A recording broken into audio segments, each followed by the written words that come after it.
Okay, live on all platforms. Hello everybody, how are we doing this Saturday?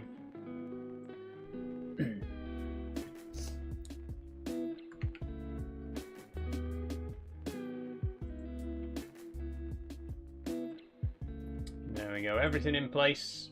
Hello Harvey, how you doing? Welcome, welcome, welcome. Hi Dagger, how are you? I'm good, I'm good, I'm very good.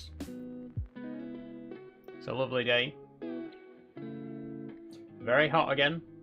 Got my desk fan on. Which hopefully you can't hear. Yeah, you okay? I'm very good, Daggers, thank you very much. How are you doing? So a bit of a surprise stream today.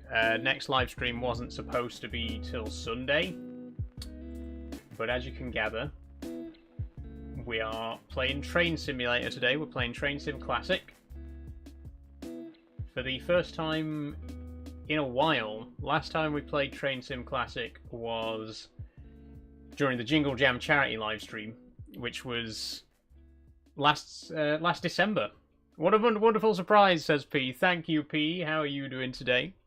Yeah, it's been almost 4 months. In fact, I think over 4 months since we last played Train Sim Classic. Obviously, we have played a little bit of Wonders of Sodor, which has been so much fun. I really, really have enjoyed playing Wonders of Sodor, but as I mentioned in the last stream, I don't really want to play it again until new DLC comes out, because we've kind of done everything there is to do in the base game. Have you just come on live? I have, yes. We've just started. You're just in time. Beautiful day. Been out weeding and mowing the lawn yourself. I, unfortunately, P, our lawnmower packed up a few weeks ago, so we have not mowed the lawn for quite a while, and it's starting to get a bit unmanageable. But we're gonna be looking at getting a new lawnmower next month. So yeah, the lawn is not looking great at the minute, which is a shame because I really want to get out in the garden and start planting flowers. I think we're gonna do flowers this year. I always try and do veg, and it just never grows. Apart from small stuff like radishes and tomatoes, they do quite well, but whenever I try to grow bigger vegetables, you know, whenever I try to grow like carrots, parsnips and cabbages, they just never grow. So I think we'll do a few radishes, a few tomatoes, but mostly flowers this year. And they do need going in now, ideally. Well, they should have already been in, most of them. So yeah, new lawnmower next month, and we'll get started on the garden. Transgender, says Jaden. Yes, I am. Hi, Rushi, how are you doing today? So, yeah, back to the game. We're going to be playing Train Sim Classic today. Earlier this week, Armstrong Powerhouse released a new Enhancement Pack. It's the Class 220/221, Voyager/Super Voyager. They recently did the Meridian as well, the Class 222, which I have played and thoroughly enjoyed. So I thought, you know, I wanted to do a Train Sim stream, but I didn't want to do Wonders of Sodor again, because we've kind of done everything there is to do in that for the time being. So we're going to play Train Sim Classic. That is the plan. We'll switch over to the game in just a second. Would you rather have a Captivity or Fishbowl? I like the Fishbowls. I love the Class 333. Such a unique design for a loco, or for an EMU rather, in the UK. There's nothing else that I can think of off the top of my head in this country that looks quite like it. Very, very cool. And they are, of course, in Train Sim Classic now, courtesy of Max Tracks. Not drivable yet, but you can see them in Max Tracks' Leeds Northwest route at the minute, and they are working on a drivable version, which is absolutely incredible. But yes, I'm gonna turn off the music, and I'm gonna switch over to the game now. And I should probably put the in-game music back on. Hi everyone, it's Saul. Oh, thank you for raiding Dragon XR again. How are you doing today? You've raided at a very good time. We've just started. How are you? There we go. I've put the game music on. I'd rather ride a 331 to be honest, as they have better seating config and tables. I'll be honest, Rushi, I've not been on the 331. I've not been on the Captivities because I just haven't been up to Leeds in a while. But I have very fond childhood memories of the 333 because I used to go up to Leeds all the time. Used to go to Ilkley, which obviously the 333s also work on the Airedale and Wharfdale lines. Used to go up to Ilkley and Skipton and places like that. So the 333s have a special place in my heart, I have to say. Anywho, we're in the game now. Where are you based right now? I am in Doncaster. I'm going to go to Standard, and so this new pack is from Armstrong Powerhouse. It is the Class 220 Voyager. There are 3 scenarios included with the pack, and they have a combined total of about 3 hours, so I'm thinking we should hopefully be able to drive all 3 of them today. The first one is for the Fife Circle line. There we go. It's 35 minutes, and it's for the 220 in... Oh, there's a typo there. It says 222 in the description, but it's a 220 in cross-country livery. So we'll get straight into it. Is this Train Sim World 6? No, this is Train Sim World... this is Train Sim Classic, sorry. Oh, I'm going to have to turn off the camera preview as well. This is another one of those games that can cause some performance issues.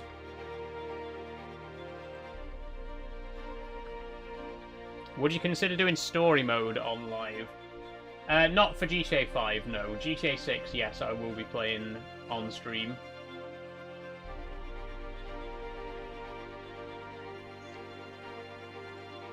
For a city-to-city service, 331s are more suitable, where 333s are better for Leeds commuter lines. I agree. I agree. Everyone will be playing GTA 6, exactly. You know, and I'm everybody. I'm included within everybody, so I'll be playing it.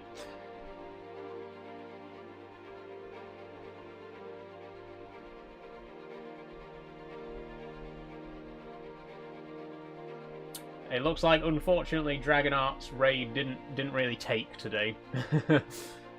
But we're right at the start of the stream. We're not really doing anything, just chatting. So, makes sense. Thank you anyway, Dragonart, for the raid. I do appreciate it.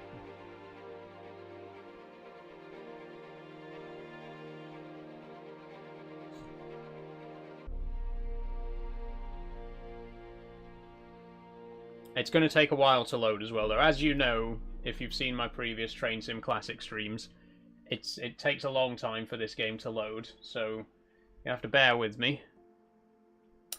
But on the subject of trains, I went out yesterday. I went to the Great Central Railway in Loughborough for their diesel gala.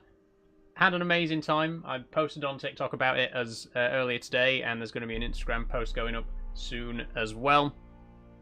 Wonderful, wonderful time at the diesel gala. So many great engines there. There were a couple of Class 37s, there was a 14, there was a high mech. Great time. Great time. I didn't actually get as many photos or videos as I did at the East Lancashire Railway, which is odd because there were more locos there. Like the East Lancashire, there were only 4 engines running on the day. At the Great Central, there were 8, but I somehow just ended up getting less footage and less photos. Still plenty, so there'll be lots of stuff about that on my Instagram. Again, if you like my more train-focused content, Instagram is the place for that. I try and keep it kind of separate from my TikTok stuff for the most part. But yeah, it was a wonderful, wonderful time. Glad you enjoyed. I did, Pete. I did catch the sun, though.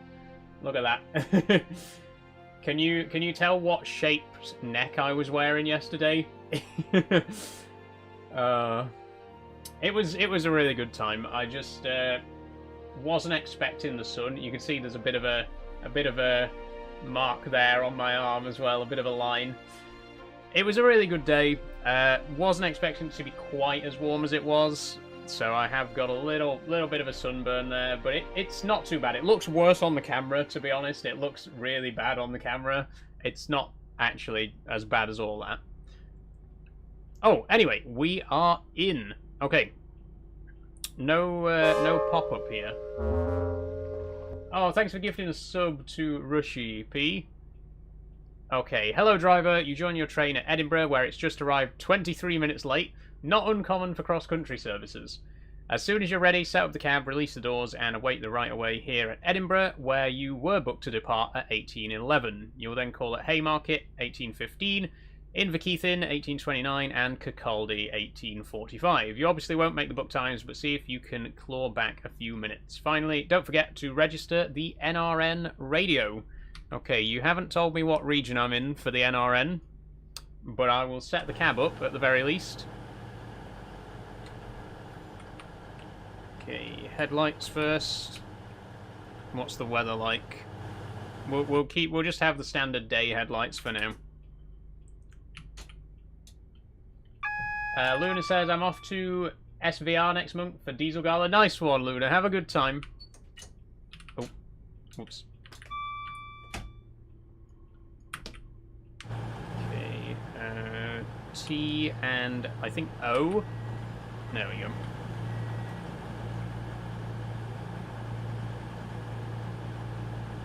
And look at this. It's got the right display. Oh my god. It says Aberdeen. So for those of you who don't know, Armstrong Powerhouse recently, they've been doing re-releases of Just Trains content. They remade Just Trains nuclear flask wagons. They did the railhead treatment train. Last month they did the Class 222. And this week in fact, they've released this, which is a enhancement pack for the Just Trains Voyager. And the Just Trains Voyager is known for being not the best of Just Trains catalogue.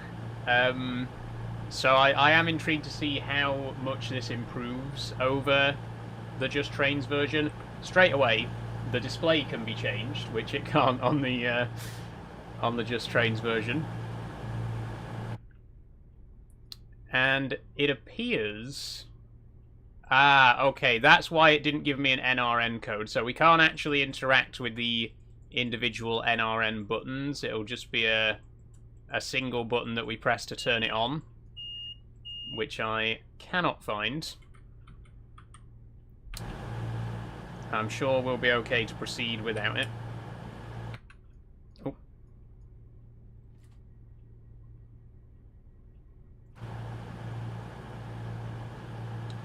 There we go. Okay, next station, Haymarket.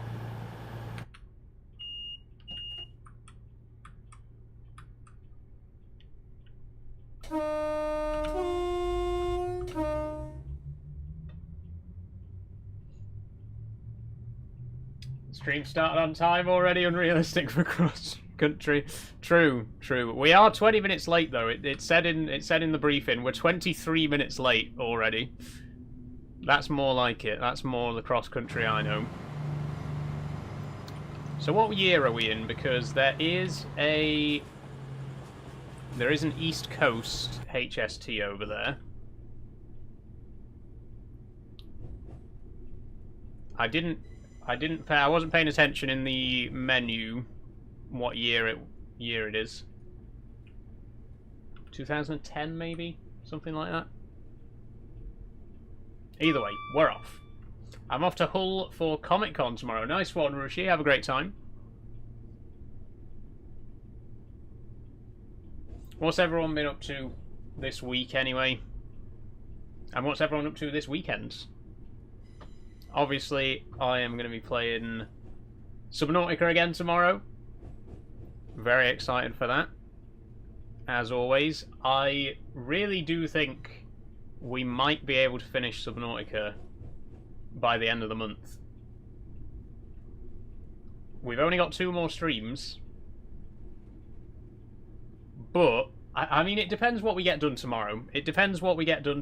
But we did enter the lava zone last week. And we have found the thermal plant. Okay, right. This is because I've been playing Wonders of Sodor, and the controls in Wonders of Sodor are different. I keep pressing S to turn down the throttle, but S actually changes the reverser. It's going to take me a minute to get back into the habit of... it's A and D. A and D for the reverser, for the throttle, not W and S. That's for the reverser.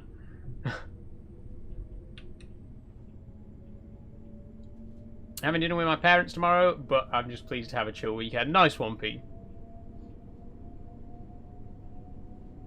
I know... Oh, we're speeding. I know 7th of June, Donny Con is at the Dome. Oh, I didn't know that. Okay, we're a little bit over speed, but... What's that? 170? Yep. Train Sim World 6 versus TSC. I have always been a defender of Train Sim Classic. I really, really love Train Sim Classic. I like Train Sim World, but I do feel, and I've said it before, I feel that Train Sim World kind of... People prefer it because it looks more polished, but I don't think that the experience is actually as polished as people make it out to be. I think it's a really good looking game, but it has its problems, you know? And I'm not saying that Train Sim Classic doesn't have problems either, because it certainly does. But I don't know, I've just always been a big fan of Train Sim Classic. I love this game. I love it so much that I'm even working on my own mod for it, as you may know if you've been here for a while. In fact, I might show you that before the end of the stream, because I've made quite a bit of progress on that recently. The Durham Coastline upgrades. I've been modelling Sunderland Docks, and it is looking really good. And I haven't really had anyone to show it to, apart from, you know, posting it in the Facebook groups, the Train Sim Facebook groups that I'm in. Hello, fellow Transtors fan. How you doing, Adventure Rose? How are you today? Okay, we're good.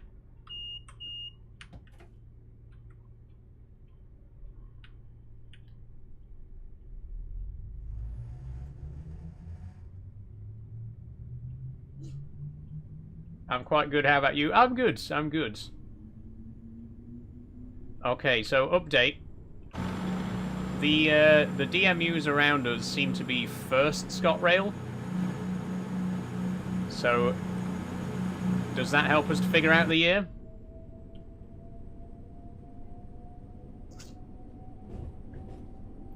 Do a stream putting TSW trains into Sodor. I have actually experimented a little bit with that. I've driven a couple of TSW trains on Wonders of Sodor, which is very funny. Unfortunately, I don't have the Flying Scotsman, though. I don't have the DLC for that.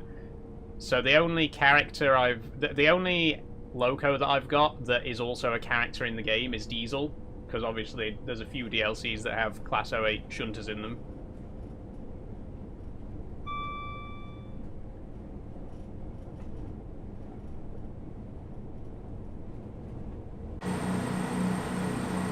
I drive the Class 37 on Train Sim Classic, says Tyrese. The Class 37 is really great in this, especially the Armstrong Powerhouse version. I think possibly some of Armstrong Powerhouse's best work is their Class 37 pack. Or, well, both their Class 37 packs. It's a two-parter because it's that big. Really, really good. Very difficult driving experience compared to a lot of other stuff in Train Sim Classic, though. I think for the stream, I like stuff like this, which is a lot more simple to get set up and get started. Is this Edinburgh? It is, Finn. Yeah, we've just left Haymarket. P says, what route are we doing? Sorry, must have missed that. This is the Fife Circle line. So we're going up to Inverkeithing and then to Kirkcaldy. We are over speed again. Probably going to get a lot of that today. Like I say, it's been a while since I played Train Sim Classic. We've been doing Wonders of Sodor, which is a very different beast. You accelerate and brake a lot faster in Wonders of Sodor, which makes sense because, you know, it's supposed to be more like the... It's supposed to be more like Thomas and Friends, you know, where they do accelerate and brake at insane speeds compared to real life. I live in Kirkcaldy, mad PFP. Really, Finn? What a coincidence. Well, that's where we're going today. We got 2 more scenarios lined up as well. We've both of which are for West Coast Main Line over Shap. I think one is Carlisle to Preston. I forget what the other one is. But we're doing all of the scenarios from the new Enhancement Pack from Armstrong Powerhouse.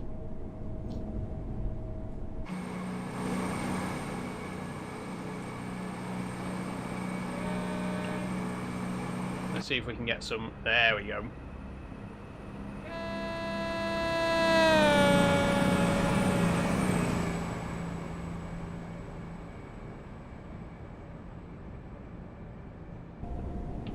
Put a Hitachi unit, says Rushi. Yeah, we should. How fast do you think we could get across the island of Sodor with the Azuma?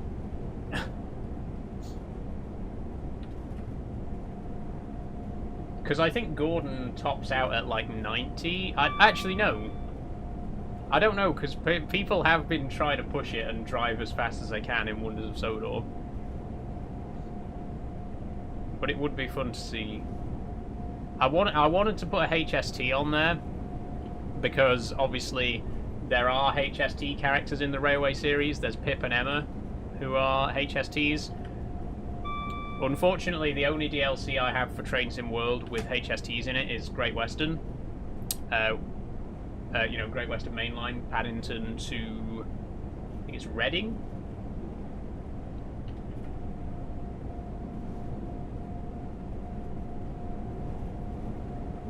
Over the 4th rail bridge soon? Yes, my favourite part of this route is going over the 4th bridge.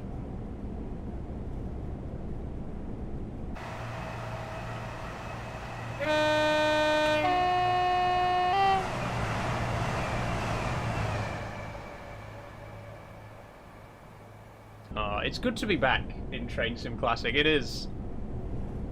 It's been so long.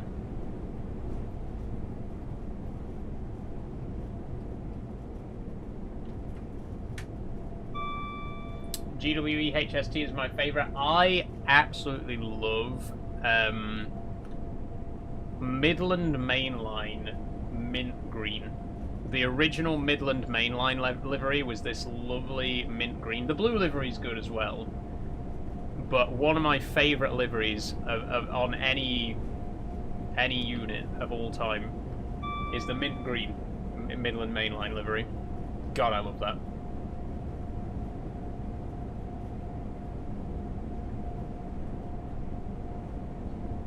Can tell by your stifled smiles when you honk that you've missed this. I have, P, honestly. See, I have been in Train Sim Classic quite a lot recently, but only to do my modelling work. I've not actually sat down and played it for so long. I think the last time I played it was about a month or 2 ago when Armstrong Powerhouse released the 222 Enhancement Pack, which is also very good. We're massively over speed again. I apologise. There's going to be a lot of speed in today. But we are trying to make up for 23 minutes of lost time, so... I love LNER HST. The LNER one's good. You know what I really love, though? Another all-time favourite for me is the LNER livery on the Class 91, on the 225 set. Oh.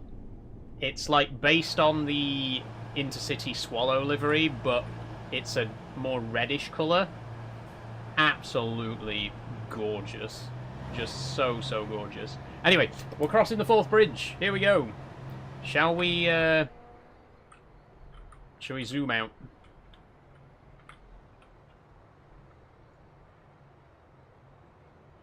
The water quality's not the best, but here we go.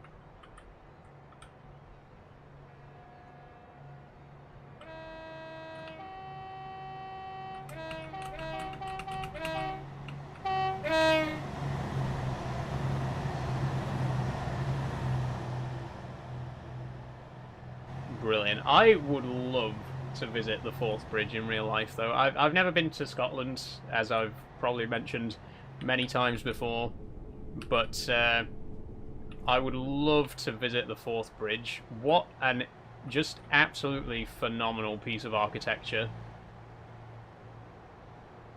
Just the scale of it as well, the sheer size of it. Is this Train Simulator? It is, kinda. It's Train Sim Classic.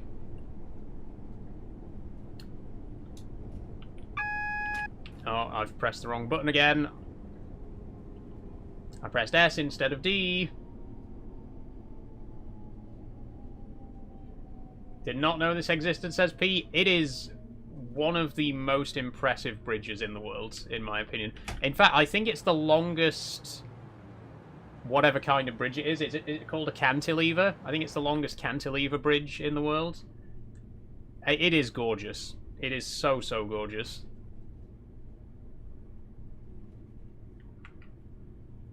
Okay, request past danger denied. Okay, there must already be a train at this station then. What is this station? I forget. Oh, never mind, it's just cleared. Well, not cleared, but...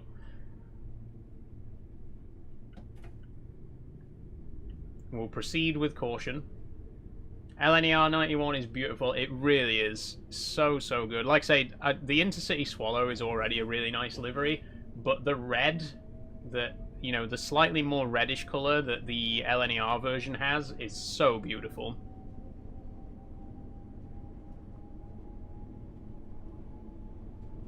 Around 73 people died during the construction of it. Wow, I did not know that, Finn. Makes sense, though.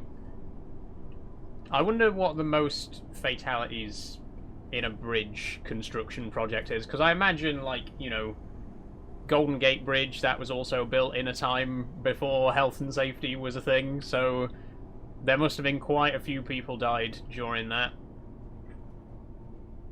You know, more modern bridges are you know, in the age that we live in now, there are probably very few fatalities in bridge building.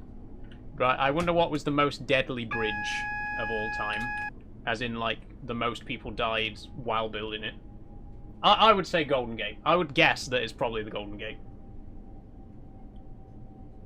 How do you enjoy this, says Jack Rycroft? I like trains. I like games. This is a game about trains. You do the maths.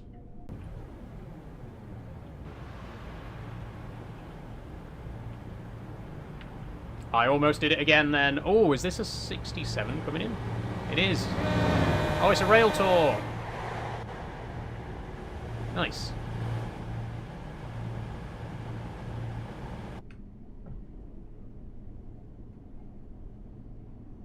(1883 to 1890) construction timeline. That's for the... oh, slow down, slow down. That's for the Forth Bridge. Okay, we might actually end up spadding here. Please don't spad. Please don't spad. Please don't spad. Please don't spad. No, no, we've done it. No, we can do this. We can do it. Stop, stop, stop, stop, stop. Fuck. Okay, first spad of the day, everybody.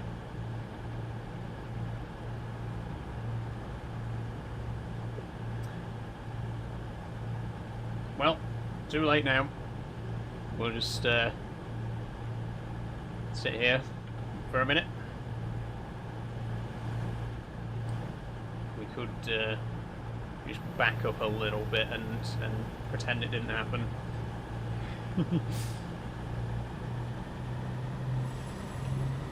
There we go. No spad here, officer.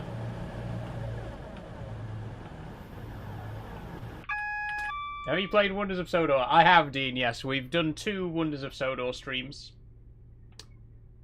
There we go. It's turned orange, and we never spadded. We never passed it. We never passed it at red. Mandela effect, innit? It never happened. You just remembered wrong. But yes, Dean, we have played Wonders of Sodor. We played it twice on stream. Very good game, and I will be playing it again when more DLC comes out.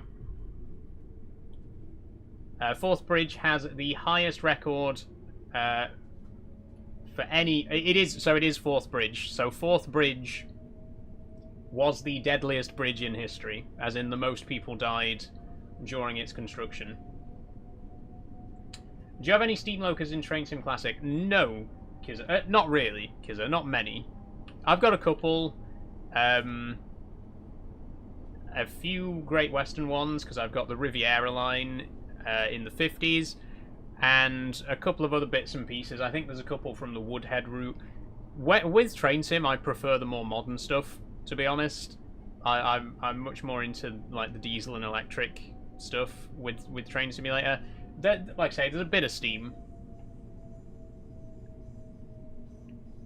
but steam engines are so much more complicated to drive. Not only IRL, but in the game as well. Like I was saying earlier, I like to just be able to sit down and just, you know, use WASD, pretty much.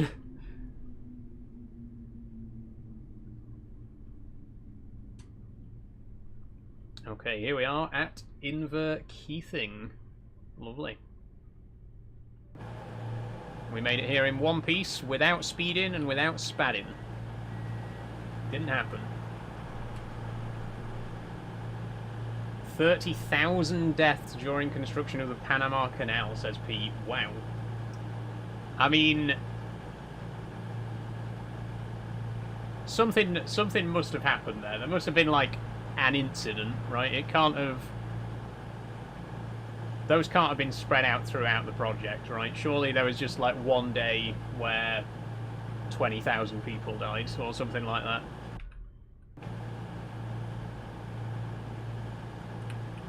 Although, having said that, doesn't the Panama Canal like mostly cut through jungle? I know it's quite close to the Darien, which is like one of the most dangerous jungle environments on Earth, so maybe that many people really did just die just by virtue of it being a very dangerous place to build a canal.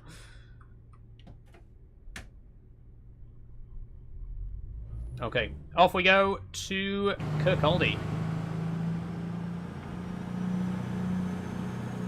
I am enjoying the Voyager so far. Pretty happy with it.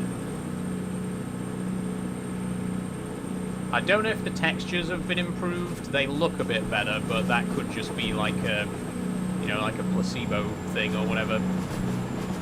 Whatever you call it.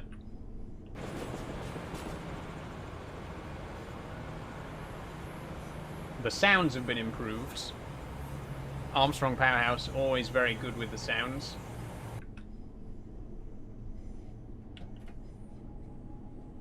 I hope you're doing well. How nice is it outside today, says Benj. It is brilliant, Benj. By the way, do you prefer, is it Benj or is it Benj? Because I'm not quite sure. I always say Benj. But it's lovely and warm again today.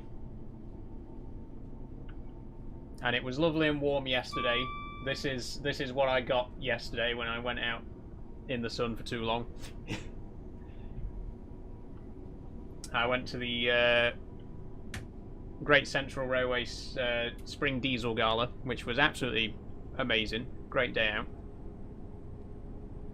And it's still going on. You could go there, well, not now, it's 5:30, but it's on again tomorrow. Tomorrow's the last day of the Diesel Gala, so if you live near Loughborough, or you have the capacity to get to Loughborough, the Diesel Gala is still on till tomorrow. There's some really great diesels there.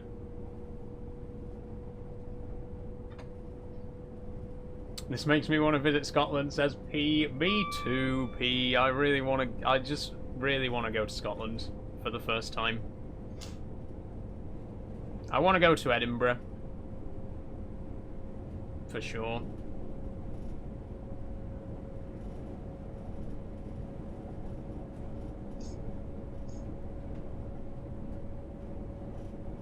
How's the job hunt going, says Tom? It's not really, Tom, to be honest. I've kind of settled down into doing this now.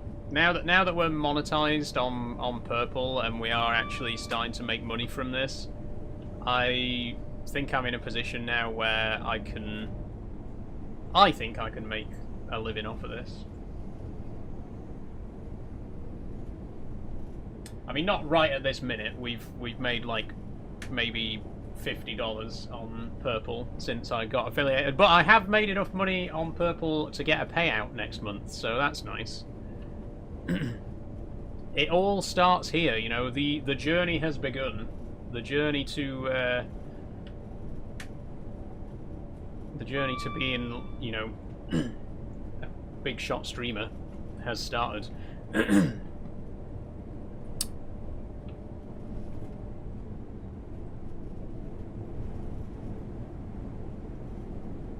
Oh, by the way, no Monster today. The reason I'm not drinking Monster today is because I actually finished my Monster before the stream. And I didn't want to crack open a second one. I never have more than one a day.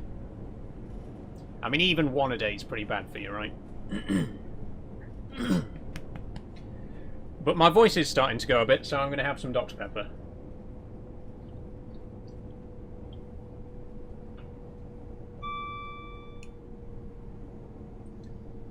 I don't know what it is, but I think I may have dehydrated myself a bit yesterday. Very hot day, and all I had to drink was a fruit shoot and a pint of cider, and that certainly didn't make things any better. I had quite a headache when I got home, so I think I may have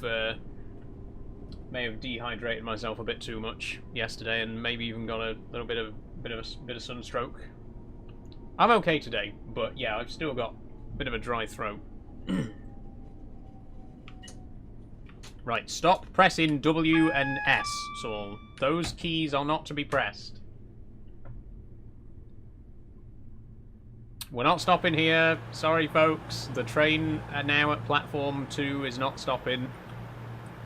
Please do not attempt to board. I just accidentally moved the reverser to neutral.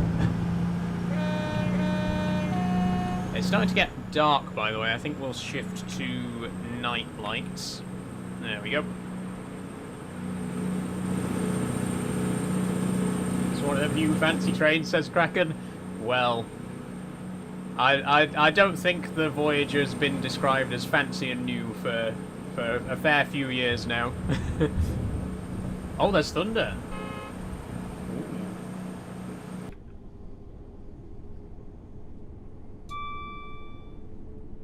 Oh wow, the weather has suddenly taken a turn.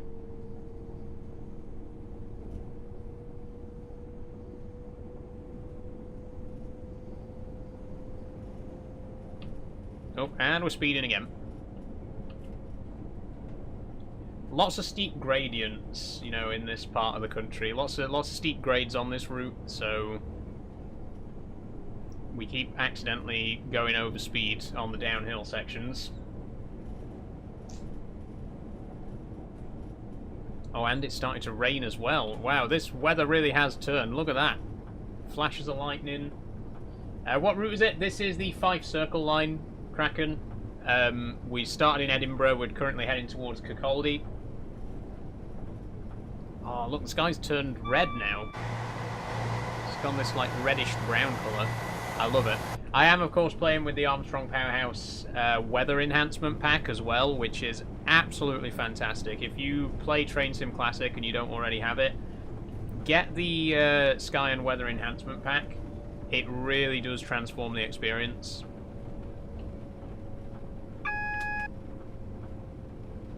Thing is, it's about more than just the trains, you know. It's about the environment as well. It's about the routes. It's about the, you know, the details.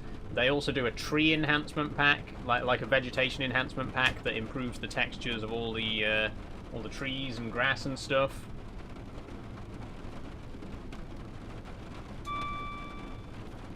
But the Sky and Weather is some of their best work, again. Thought I'd pop in and say hi, me and other half out. Nice one, Benj, no worries. Have a good stream, you two. Well, not you two, you're not streaming, but have a good day, Benj. Hopefully the wipers turn off and on. Don't worry, Kraken, in Train Simulator Classic, the wipers work. I've just reset the reverser again, though, so we are going to come to a stop again. What was the game where the wipers didn't work? It was Farming Sim.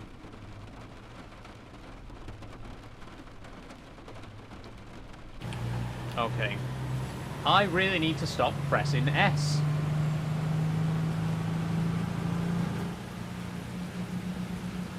Again, it's because on Wonders of Sodor... On Wonders of Sodor, it's W to speed up and S to slow down. Because the controls are, like, massively simplified. But on this, of course, it's A and D to control the throttle, and W and S control the reverser. Which is why I keep pressing S to slow down, when that actually changes the reverser to neutral. And yes, it's very annoying, and I'm probably going to make that mistake 50 more times today. Enjoy your meal, you too, Vibe, says P. Or happy birthday. Oh my god. I've done it again. I've just fucking done it again.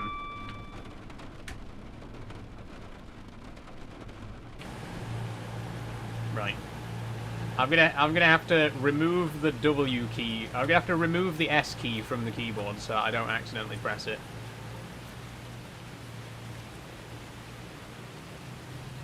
Hold on a second. I actually could, you know.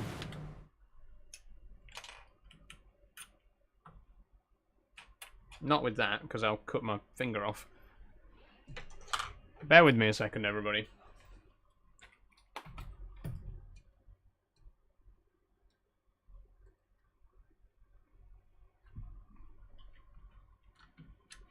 There we go.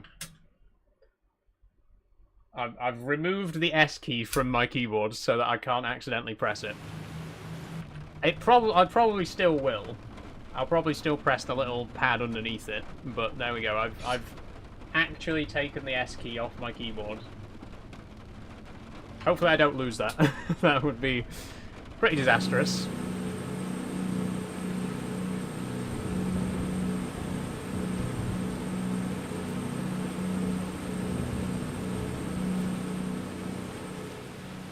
Man, look at this weather all of a sudden. Crazy.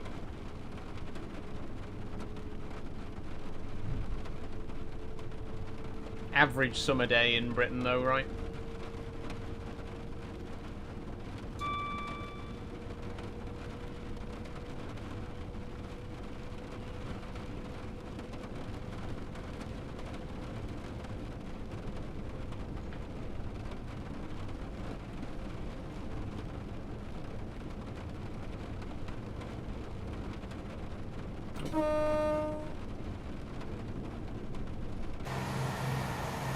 Nope, more lightning.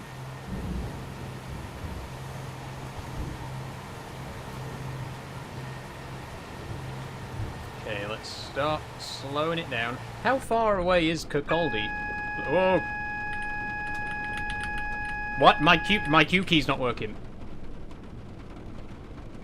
I was trying to reset the AWS and it wouldn't work. It wouldn't go.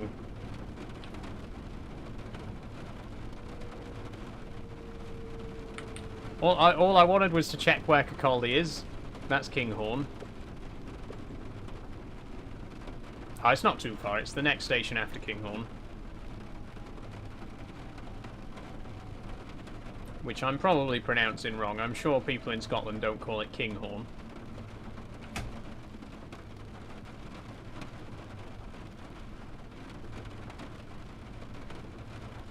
Probably like Kingen or something like that, I imagine.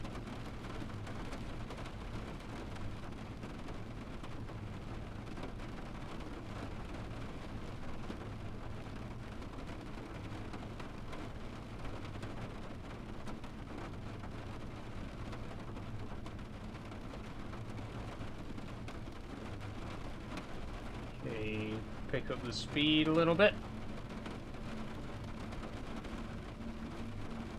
Those wipers are hypnotizing, says Pete. Honestly, I get like that in a car as well. Whenever the windscreen wipers are on, I just follow them side to side. They are quite mesmerizing, aren't they? Okay, so this is Kingen. I'm going with Kingen. I think they probably pronounce it Kingen. Where we're not stopping. Love the sound of that rain, says Chimsky. Yeah, the sound as well. It's very relaxing, isn't it? It's very soothing.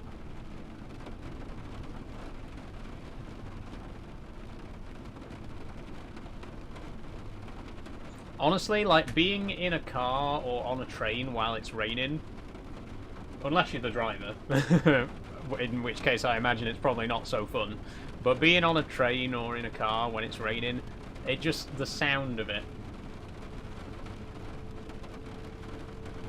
Love it.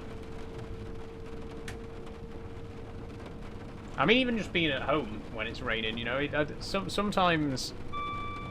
I think I actually sleep better when it's raining, because the sound of the rain is quite soothing. You know what I mean? I certainly sleep better in rain than I do in this heat. Jesus Christ. It's awful.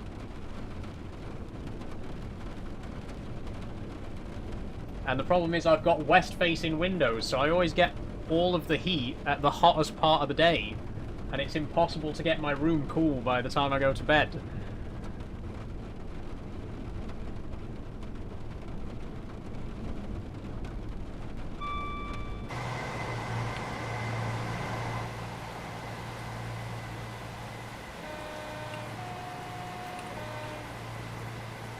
Oh, what's that?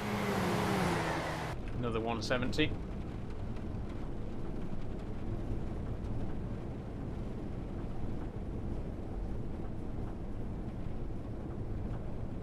Get some black blinds, says Antifoxstar. I do have black curtains, but curtains are quite thick, so they don't really help that much.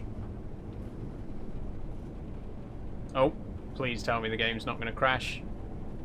Oh, that's very disappointing. I think the game's just frozen. Right at the last minute as well. We're literally less than a mile away from Kirkcaldy. Oh, there we go.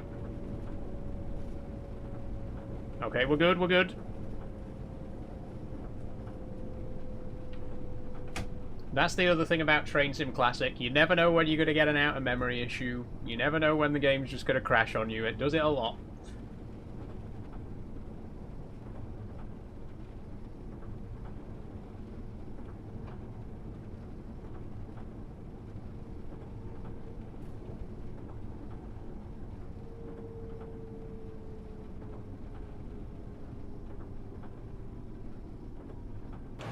Okay, here we are.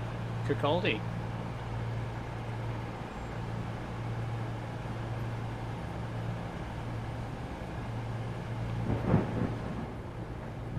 Oh, that thunder as well.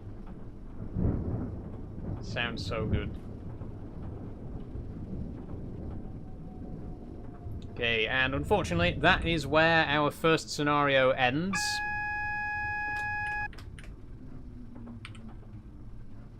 We don't go any further than this, because the route doesn't go any further than this. If you get the Scottish East Coast Main Line from just trains, though, you can go all the way up to Dundee. And there is a guy called Aberdeen Angus who made a route that extends up to Montrose as well. Unfortunately, you can't get all the way to Aberdeen yet, though, which is a shame. I don't think there's much demand for it. That's the thing. A lot of the lines in Scotland there isn't as much demand for, so nobody's really working on them. Like, I'd love to see the Far North line. Lovely work. Another drive will now take over to Aberdeen. I'd love to see the Far North line, but again, it's a very long line, and it's one that's not like massively in demand. Like, not many people are really that interested in it, so I don't think we're going to see it in game for quite a while, unfortunately. But yeah, there we go. Apparently we got 2 spads. I don't know where the second one came from, but sure, whatever. But we have completed the scenario successfully. Well done, me. Moving on then, we're going to go straight into the next one. This one is for the West Coast Main Line over Shap. The last one's for Shap as well. We're going to be going from Preston to Carlisle as the sun sets over Shap. 27th of October 2006. The first one was 2012, by the way. I said 2010, so I wasn't far off. But this one's 2007. This is Virgin Trains, and it's 75 minutes, so a much longer one. We are on the West Coast main line though, so there's not going to be as steep gradients and stuff like that. Let's do it. Let's dive in.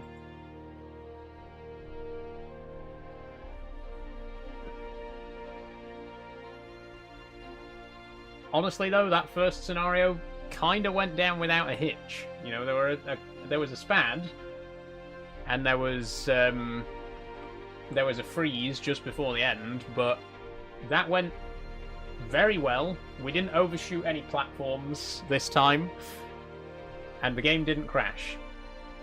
Which, you know, for us, given our previous experience of Train Sim Classic on stream, that's a win. We'll take that.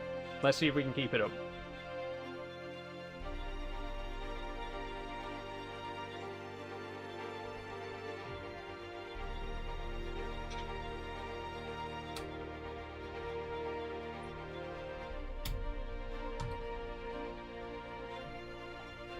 Now, should I return my S key to its rightful place, or should I leave it off? It did actually stop me from using it. Like, taking the key off my keyboard did stop me from trying to press S. I think we'll keep it off.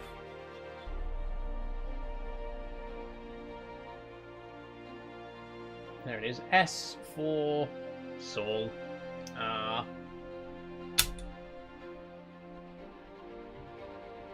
S for shit. I've just turned the reverser back to neutral again, which is why I've removed it from the keyboard.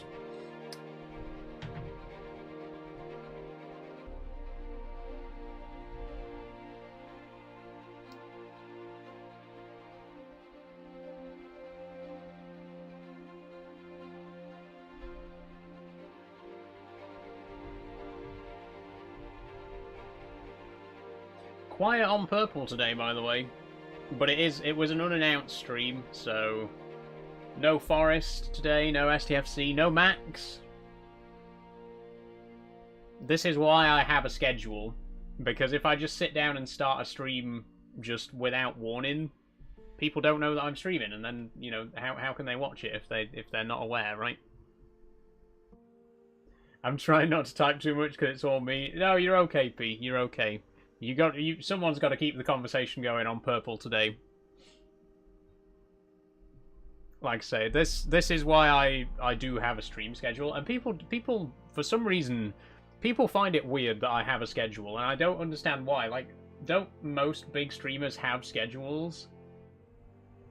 Like, I get people commenting like, well, why do you always play Minecraft on Monday? Like, so that people know when I'm going to be playing Minecraft. Right? I don't get what's not, you know, what doesn't make sense about that. Obviously I have a schedule so that people know when I'm going to be streaming, right? And if I don't have a schedule, if I just do a stream unannounced, this is what happens. We end up without as many viewers.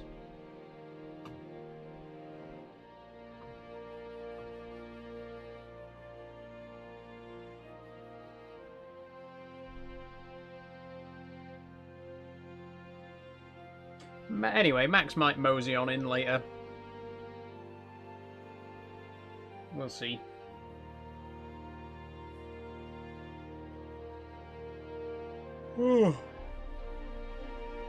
Sorry, this one is taking a minute.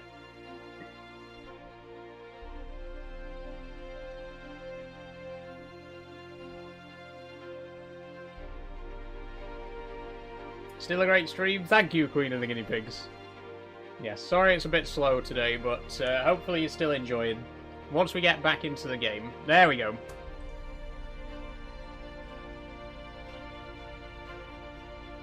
What about setting up a Discord to let people know you're live? I do have a Discord, Bradley. I do have a Discord, and I do announce all of my live streams over there. And if you want to join it, there's a link in my bio.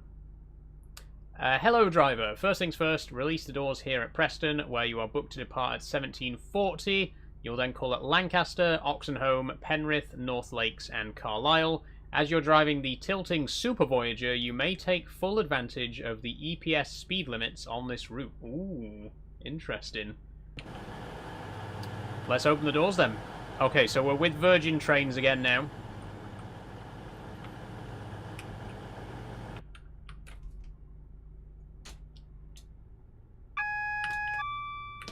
I find app notifications for streams are so hit and miss. Exactly, Pete. That's why I have the Discord to announce the streams as well, because I cannot tell you how many times I've gotten people on the TikTok stream saying, "Oh, I didn't get a notification for this stream, by the way." TikTok is terrible for it. TikTok is terrible at telling people when you're live. Hold on, open the doors. But even Purple and YouTube can be quite inconsistent with it as well. The best way to let people know that I'm live is just to have Discords and put a message in the Discord. Then I know that everyone's going to see it. Unless you have my Discord server muted, you better not have joined the Ashbridge Industries Discord server and then muted all channels. Because if you have, there's literally nothing I can do about it. So carry on. But I disapprove.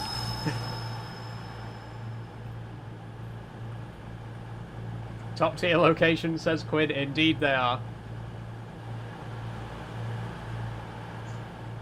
Oh, we need to set the lights as well. We'll go day running.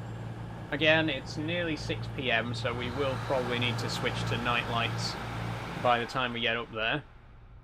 It's going to be nearly 7 by the time we get to Carlisle, so yeah, we might have to put the night lights on at some point.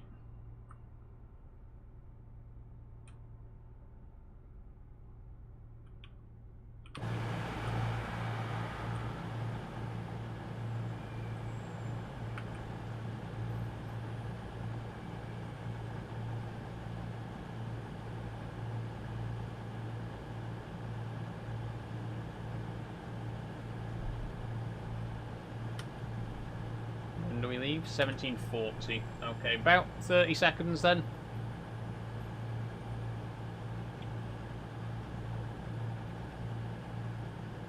I might have to go and shut my curtain in a minute because it's the sun's starting to hit. Oh dear. And I'm only yawning because the heat is tiring me out, by the way. It's not because the stream's boring. It is boring, but that's not why. Here we go.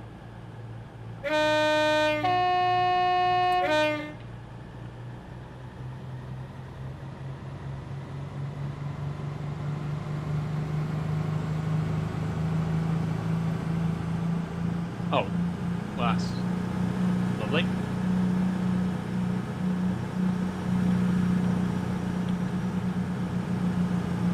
Okay, so next stop is Lancaster, where we'll be arriving in about 17 minutes. No, yes, 17 minutes.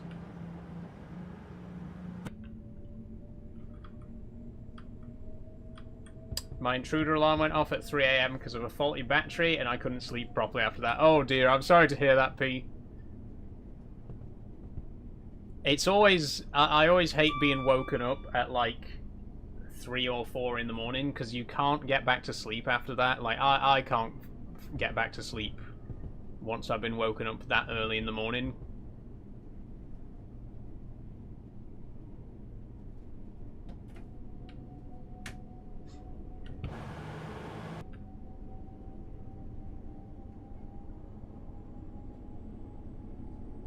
Tired P.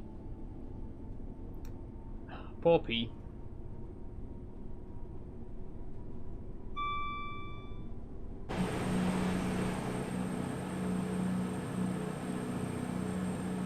It's actually a bit darker than I thought. Maybe we should go straight to night lights, but no, we'll stick with the day ones for now. The thing is, the in-cab view, the lights are barely noticeable anyway, which is a problem that I have with this game. Like, even if I switch to night lights now, you won't really be able to tell much of a difference until it gets, like, properly dark. So we may as well just keep the daylights on.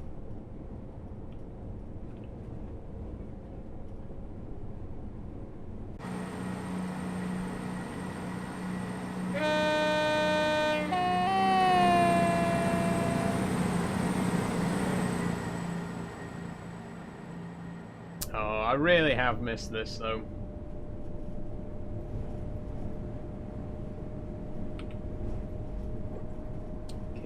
Lancaster, then Oxenholme, Penrith, Carlisle. Right, hang on. It says on the briefing... No, oh, Penrith North Lakes. Right. My bad. I thought that Penrith and North Lakes were two separate stations, but they aren't. It's the station is called Penrith North Lakes. I see. Who's your favourite Thomas character, says Gabriel? Boko. I like Boko.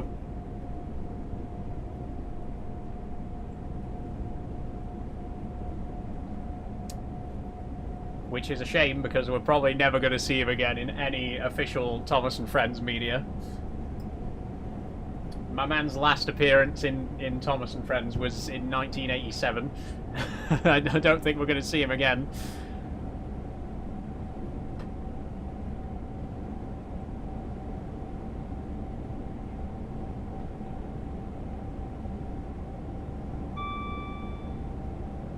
No, wait, it was 1986, the second series, right?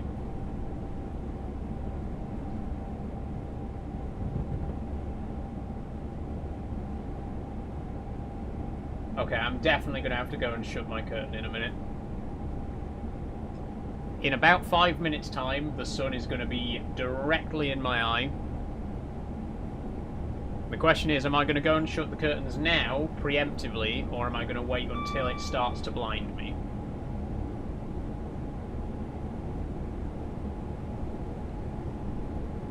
Well, I haven't stood up from my chair yet, so I think we're going for option B. Oh, is that the... Oh, it's the 325. I've just fucking completely missed it. I wanted to see that.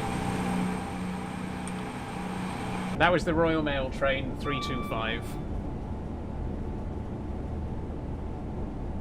Hello, Abs. How are you doing?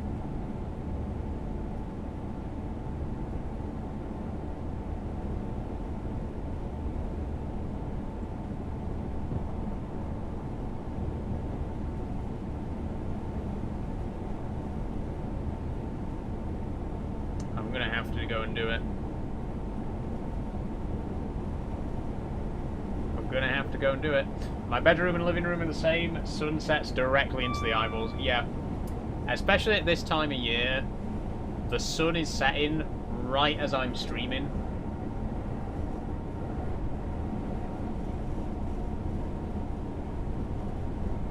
And look, my camera, my Logitech, you know, whatever it's called. What is my camera? 930? My Logitech C930, it already doesn't deal with like changes in light level at the best of times. So when the light level is just constantly fluctuating throughout the stream because of that giant ball of plasma, however far away it is, it doesn't help. It doesn't help.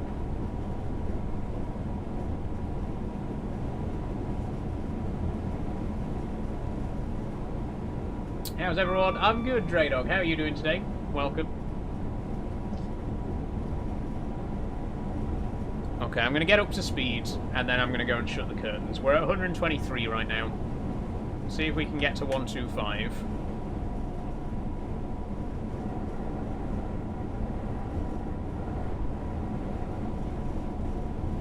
There we go. And I'm going to go and shut my curtains. I'll be right back.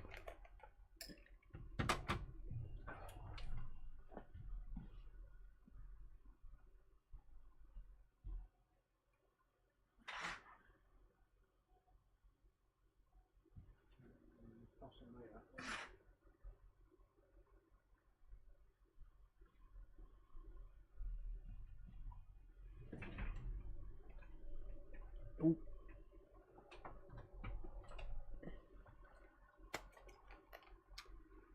There we go, that's better.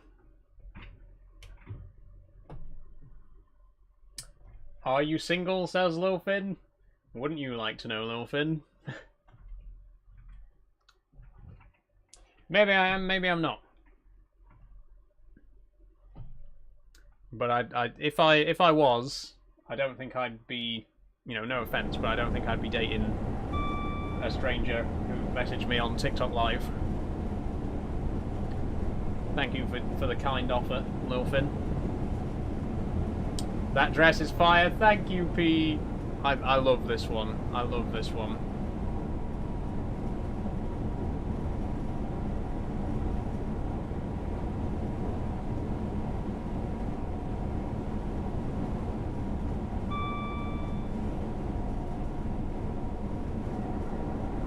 I need more red, to be honest. I want to wear more red. I've got 3 red dresses. No, I've got... Actually, no. To be fair, I've got this one. I've got the dark red one. I've got one that's slightly more pinkish, but also quite red. I've got the one with the white stripes. I've got a very low-cut floral one, which I've never worn on stream before. So that's... I've got 5... I've got 6 red dresses. I've got one that's got like a red checkered pattern on it, but it's a bit big for me. So what am I talking about? I actually have plenty of red outfits. But I could always do with more, because I think it suits me as a colour.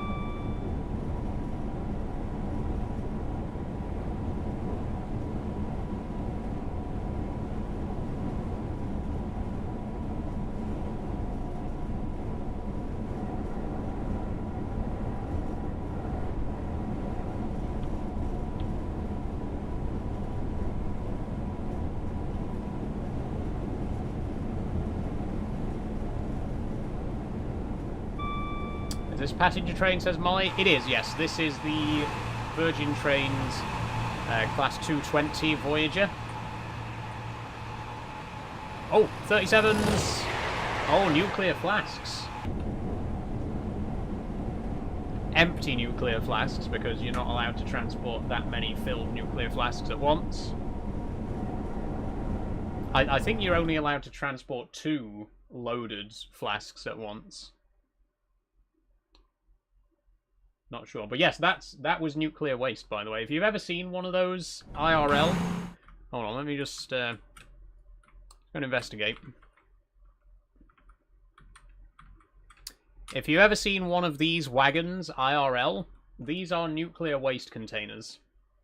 They pass through, you know, Preston and Carlisle a lot because they go up to Sellafield, which is where the nuclear reprocessing facility is. I've seen a couple down in Bristol. But yeah, that's what these are. These are nuclear flask wagons. If they're filled, then you're only allowed to pull 2 at a time. So these are obviously empty ones. But yeah, if you've ever seen these before, that's nuclear waste, baby.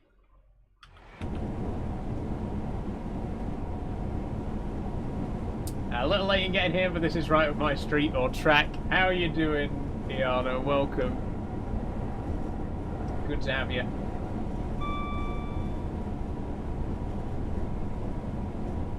Do you think a nuclear war would ever happen, says Draydog? Today, probably. If you'd have asked me that question 5 years ago, probably not. But given the way things are today, given some of the people who currently hold power today, possibly. I don't think it's worth worrying about, because if there was a nuclear war, it would actually just be, like, over in 10 seconds and everyone on the planet would be dead, so, you know, it's not really worth getting worked up about. It's not going to be like Fallout, you know, where we're all trying to survive in the apocalypse. We will all just die. Like, if a nuclear war does happen, everyone's just going to die in 5 minutes, so no point worrying about it. You know what I mean? If it doesn't happen, we're fine. If it does happen, you won't have to worry about it for long.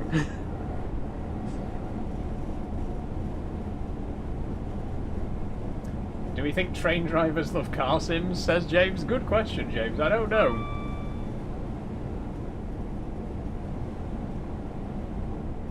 Personally, I'm not a big fan of... I like driving games, but I'm not a big fan of racing games. I like heavy-duty driving games. We do play a lot of Farming Sim and Euro Truck Simulator on the channel, and we have been playing SnowRunner a lot recently.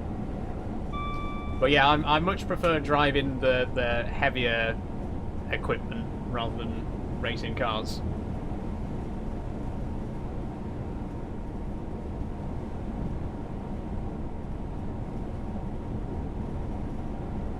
What's that flash, says number 1 PJ?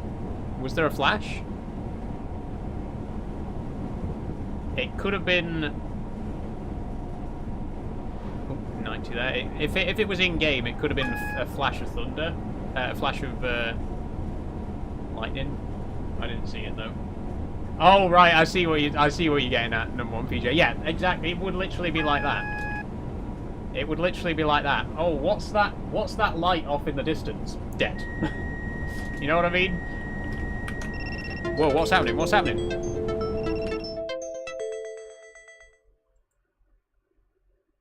What?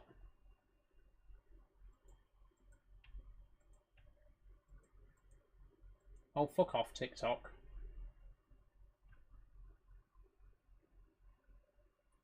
Why?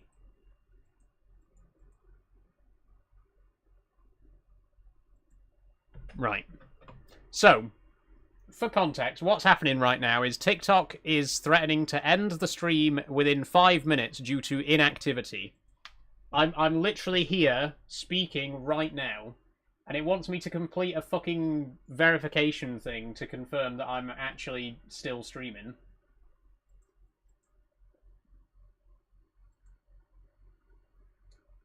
Wild. Absolutely ridiculous. Okay, anyway, sorry. A bunch of things happened at once then. There was an in-game alarm going off, and that just happened on TikTok. But yeah, back to what I was saying. Again, if it does happen, you're not going to have to worry about it for long.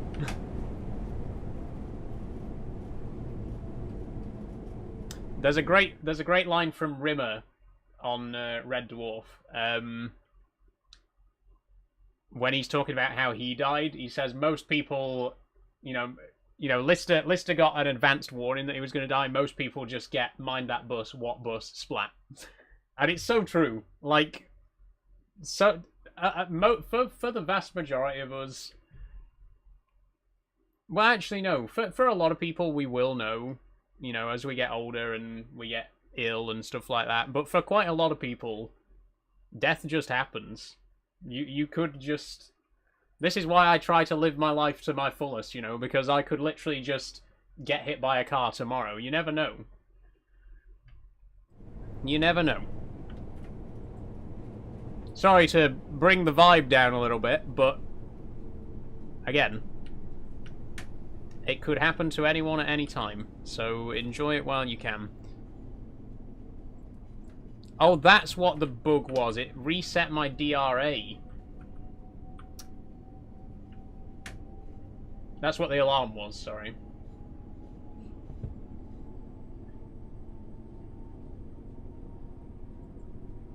One of the things I love about the show is that they use the word smeg instead of swear. Yeah, I love... Smeg is such a good word.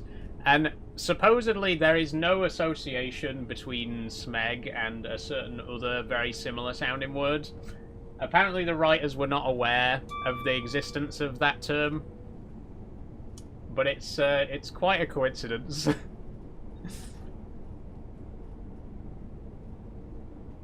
Oh, it's just frozen again. It's right. Okay, now last time it did this, it froze for a few moments, but then it carried on. Okay, there we go. I think I'll save once we get to Lancaster.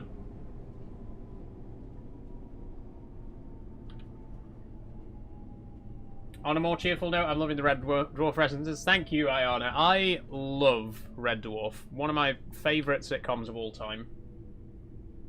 On a plus side, if nuclear war occurs, all trains will be free for taking a spin. True, James, true.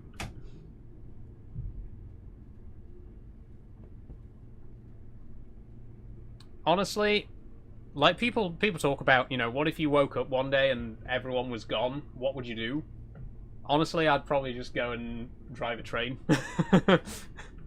The trains are unattended now. Let me at 'em. I've been on a few voyages that handle like that, very jerky. They're not always the smoothest rides, Sabby, to be fair. Okay, we are at Lancaster. I've spent quite a lot of time on at this station in-game. I've never been here in real life. But I've been to Lancaster a few times in Train Sim, because we have done a few drives down the Morecambe branch. In fact, that might be where the nuclear flasks came from, Heysham. What's the ScotRail set doing at Lancaster? Northern Nick's another of our old ones. No, this is set in 2007, so... Oh, actually, yeah, we are... I don't know. It must be, yeah, it must be an ex-ScotRail, because there's no branding on it.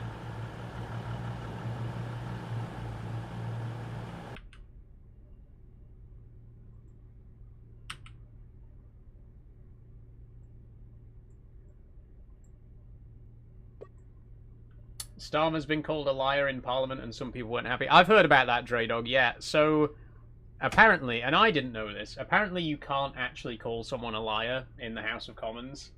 You can imply it, and they certainly do all the time, but you can't actually use the word liar in the House of Commons, like, directed at another MP, which I think is crazy. Like, you're allowed to imply that he's a liar, but you're not allowed to actually say the word liar, or you get kicked out, which is what happened to Zara Sultana last week.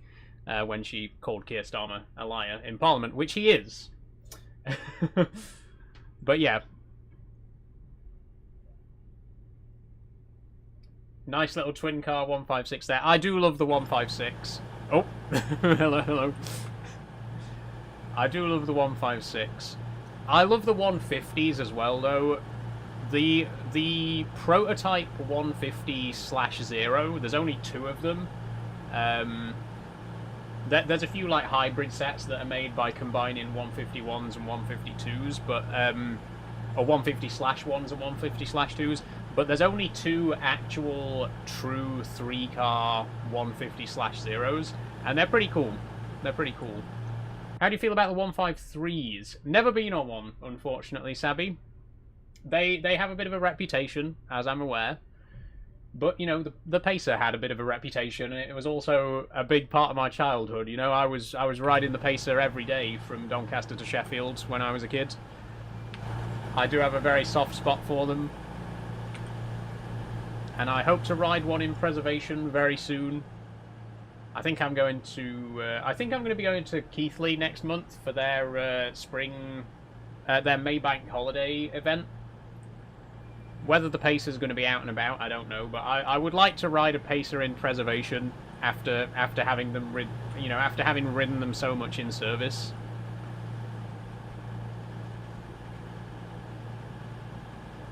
Very annoying. Can only drive them from one end. Really? How do you mean? Because they are double-ended. Like, they have a cab at each end, right? Evening, Michael. How are you doing?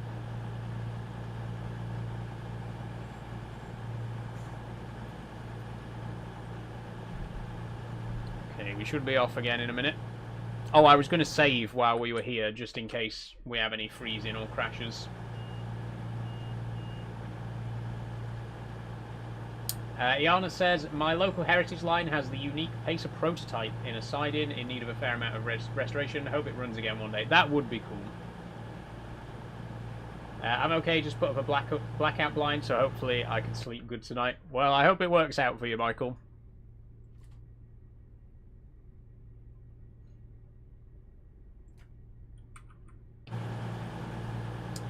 The ScotRail 153s only have a small cab at one end. They're not cleared for mainline. Oh yeah, no, I know what you mean now, because the ScotRail ones are basically just bicycle cars, aren't they? They've I think the ScotRail ones are paired with 156s as bicycle cars.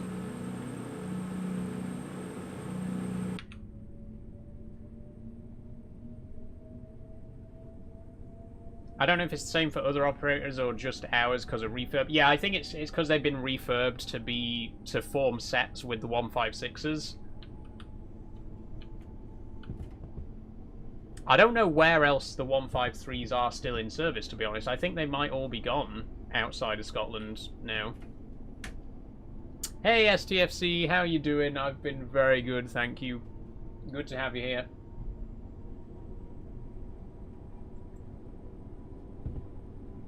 Draydog says, I really want to go to a bus museum near me, but it costs £8 just to get inside. I think it's a bit much. I disagree, Draydog. I'm always keen to contribute to museums and stuff like that, just because it is all for a good cause and it all goes towards like the upkeep of it. Don't get me wrong, I love a free museum, and I love that the National Railway Museum's free, but every time I go, I'll still donate a £5 or something anyway, just because, you know, it's going to a good cause. It's going to keep the collection in good condition and maintain stuff. I do think it should be optional for museums, because again, I do think that they should also be just publicly available for anybody who wants to just go in and see, you know, all this vintage stuff. Like I say, I like how the National Railway Museum does it, where it's free to get in, but you can optionally donate. It makes it more accessible for everyone, you know what I mean? Oh, there's a pacer! We were just talking about that. There it goes. I've done it again. I've done it again. I literally removed the S key from my keyboard so that I wouldn't press it, and I've still fucking managed to press it.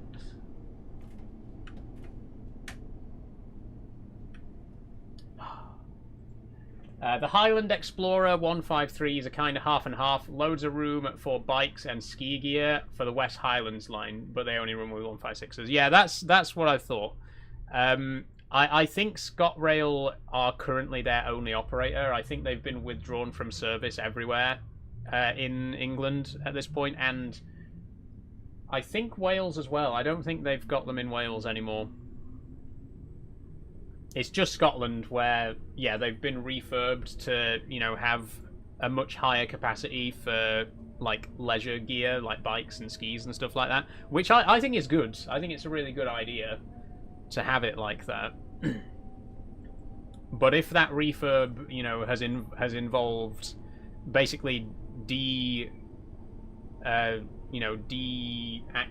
one of the cabs, then that's a bit of a shame. Makes them quite tricky to work with, you know.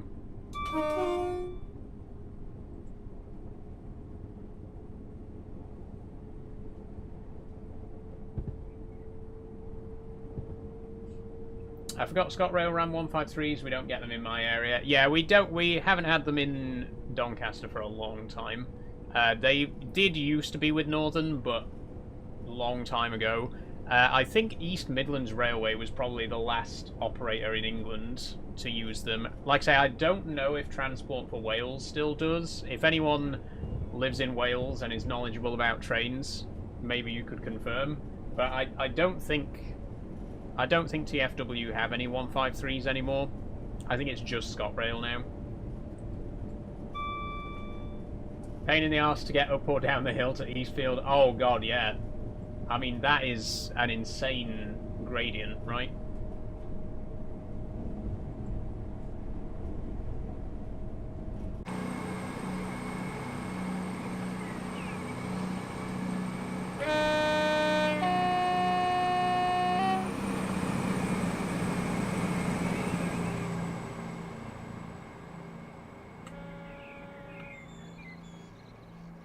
ScotRail is a retirement home for all diesel traction. True, Sabby. ScotRail, aren't they the only operator of the HST now as well? I think the Castle sets have been withdrawn from Great Western, so it literally just ScotRail with the HSTs as well now. I could be wrong on that though. Great Western might still have some, but I think they retired them last year.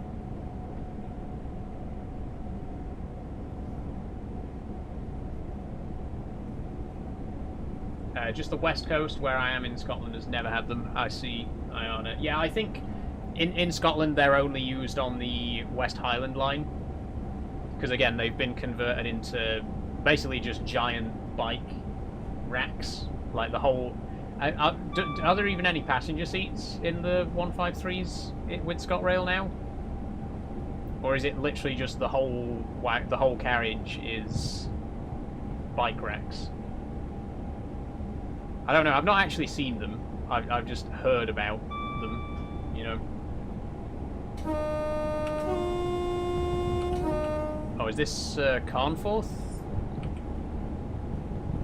Yes.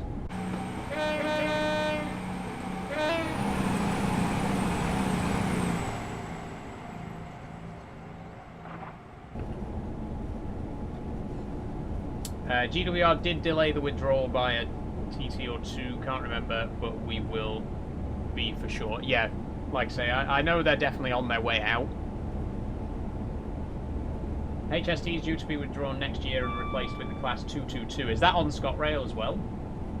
Are you at uni, says Ruben. Nope, I graduated uni 6 years ago with a bachelor's in computer science. How was your day yesterday? Was it fun? It was really fun, STFC. I had a great day out. Really great time. Took loads of photos and videos as well. All of which will eventually go out on Instagram.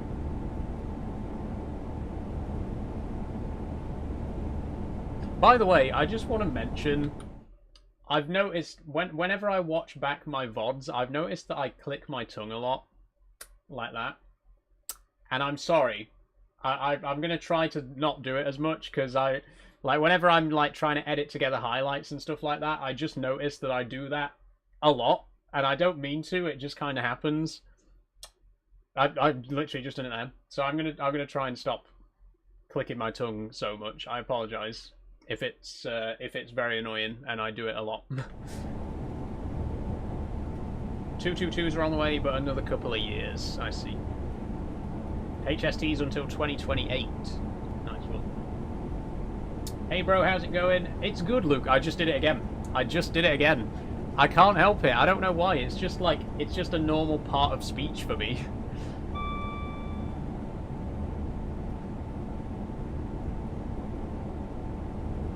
I don't know if I can start a sentence without doing it.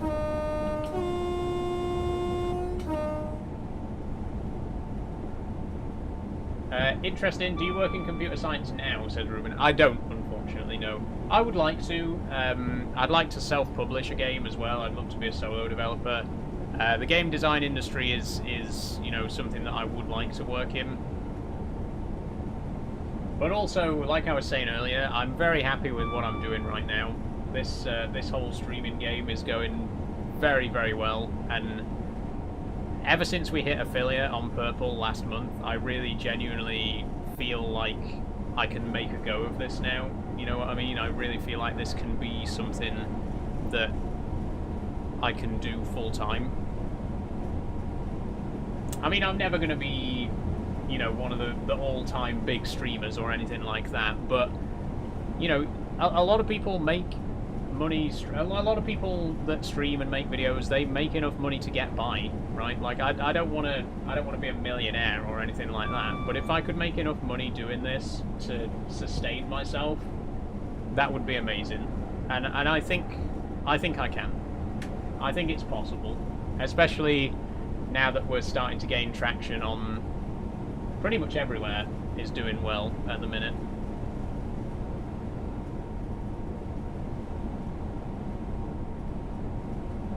Why do you always wear the same clothes, says George? I mean, if you want me to buy more clothes, you can donate. You can become a Patreon or a sub and help me buy more outfits. I don't think I wear the same clothes that often, though. I've got quite a lot of outfits that I wear on stream. I did wear this just a few days ago, to be fair.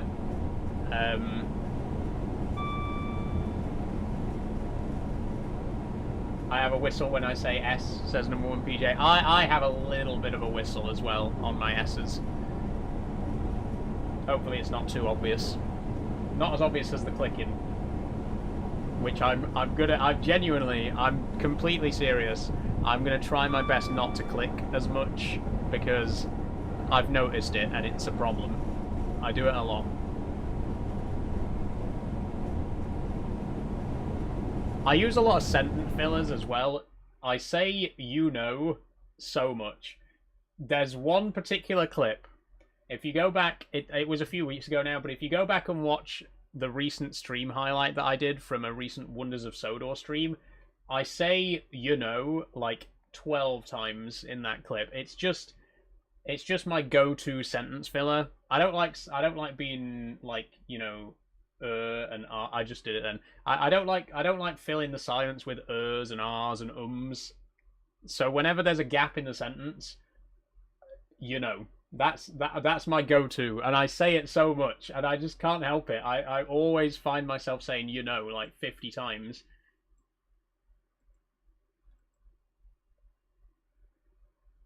But I will do my best to stop, to cut down on that.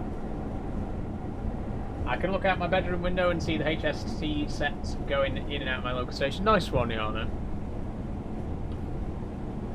I do love the HSTs, and it is sad to see them go. Although, you know, there's quite a few made it into preservation. I would like to see some on the heritage railways. Do any heritage railways have them? I know Rail Adventure have got some, but do any heritage railways have HSTs? Obviously, they'll never get up to full speed on a, like, 5-mile heritage railway, but it would still be nice if heritage railways could at least preserve a couple.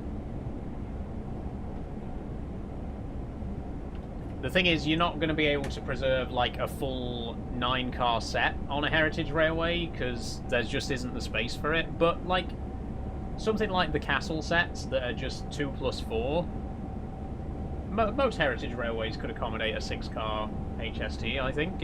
Like I say, it'd never get up to full speed, but I don't know, it'd just be nice to at least see a couple make it into preservation in that way.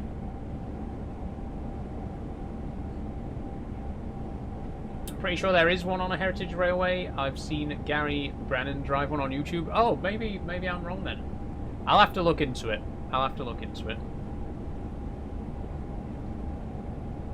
Hasn't the HST prototype been restored to full working order? I don't know about that, Iana.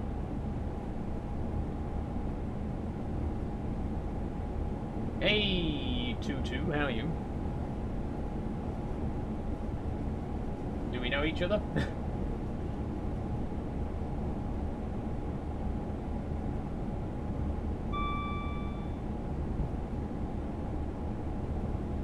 Do you still go to college? Nope. Once again, George, I graduated from university 6 years ago.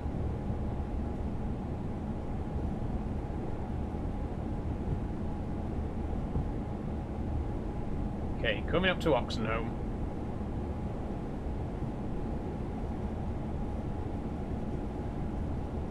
Not that I'm aware of, I've always tuned into the lives though. Fair enough. Well, it's good to meet you, 22.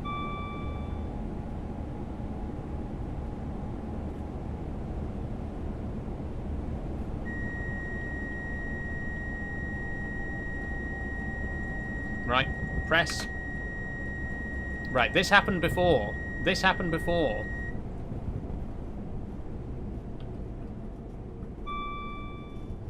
What is that alarm? TASS. Right. Oh, it's deactivating the tilt mechanism. Right, I get it. We might overshoot here, by the way. We are coming in way too fast into Oxenholme. Come on. Slow it down. Right down. Well, we're definitely going to miss the stop board, but as long as we're on the platform...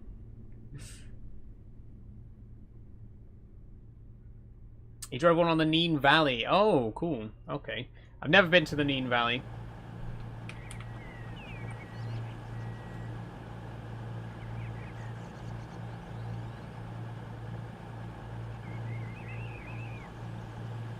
The problem is, Peterborough, even though it's, like, literally 20 minutes away, well, not 20 minutes away, but even though it's literally just down the East Coast main line, it costs a fortune to get there.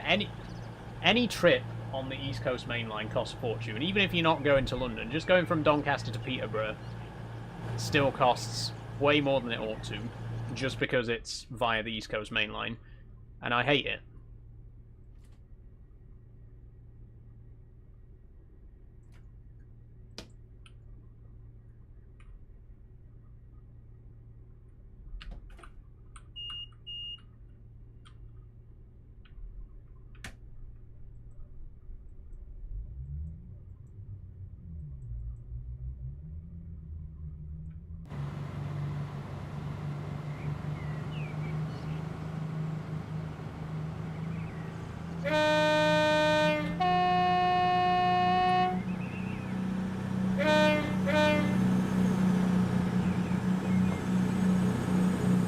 I just looked it up. The HST prototype 41001 was restored to working order. I see. Well, good to know. NVR have a pacer you can drive. Call back to earlier. Yes. Look, unfortunately, I can't afford to do any driver experience kind of stuff. I would love to. Like most heritage railways do, like driver experience days and stuff like that. They are quite far out of my price range at the minute, you know. Like I say, I'm not like making the big bucks on streaming just yet, but when I am.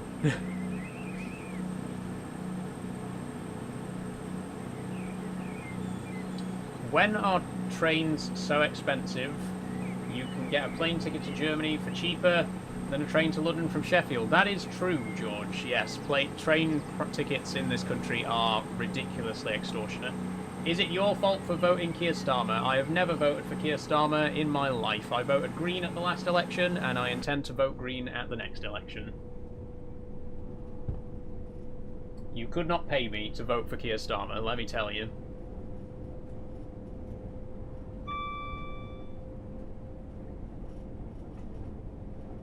But I don't want to get political. We'll keep the political discussions out of it today.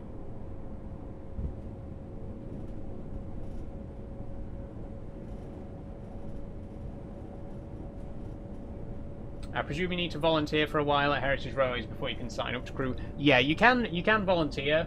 The nearest railway to me is the Middleton in Leeds, and they do take on volunteers for training. It does take a while though. But you can train as a volunteer driver, which would be amazing. And then you don't have to pay.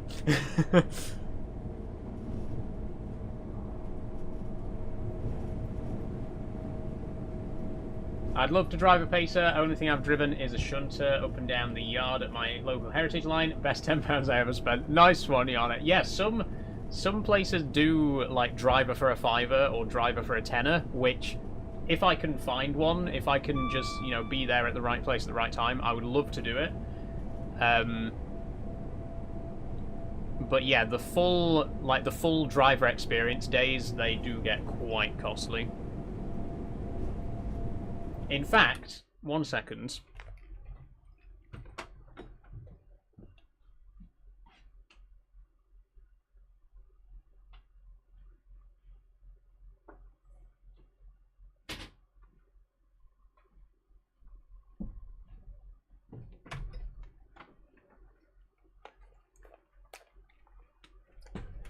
I've got my itinerary here from the Great Central yesterday, from the Spring Diesel Gala. It says, 1 second. Okay, these are their driving experiences. You probably can't see it too well on the stream, but you can, for £495, you can drive a Heritage diesel locomotive for 16 miles. Or for £795, you can drive a Heritage diesel locomotive for 32 miles. So yeah, quite pricey. I mean, it would be amazing to do, but it's kind of, you know, once in a blue moon kind of stuff. Maybe not once in a lifetime. I'm not that poor, but definitely not the sort of thing that I'd be able to do as a regular thing. It would be really cool to do though, and I think these do driver for a tenner as well. Actually, let me have a look. Yeah, Yeah, they do a driver for a tenner. On Saturday and Sunday, so that's tomorrow, you can take the controls of Class 08 13101 for £10, driving the Loco in one of our sidings at Loughborough from 11 AM to 2 PM. That's pretty cool. But again, with the like driver for a tenner stuff, you kind of just get like 10 minutes, you know. Whereas if you pay for the full experience, you can get like a full run out. With the like I say, with the £795 one, you could do a 32-mile drive, which is really cool. Yeah, it would be really cool to do. Like I say, the alternative is that I could just volunteer at one of these railways and get trained as a driver, which would take considerably more time, but it would be free. So, you know, it would be a really cool experience, though. I'd love to do something like that at some point. Okay, I'm going to block you at this point, George. You're bringing the vibe down, my friend, I'm sorry to say. There we go. We just lost George on YouTube, unfortunately. Well, not unfortunately. He was doing my head in.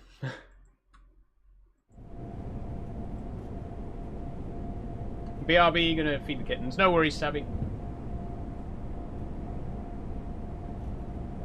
Driving is extremely fun, says Ted. Yeah, you're a driver, aren't you, Ted?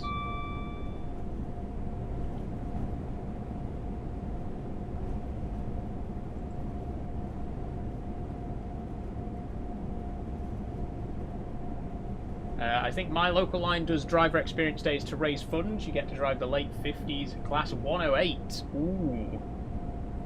Never even seen a 108 in the flesh.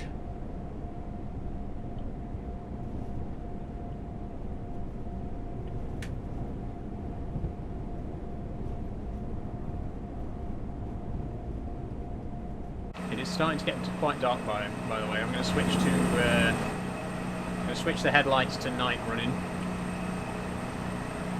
There we go.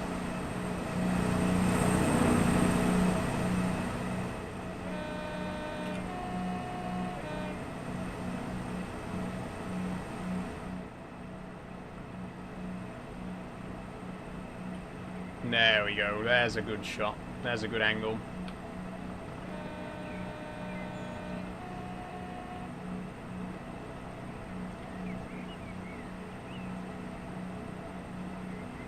There. Oh, that's good. That's good.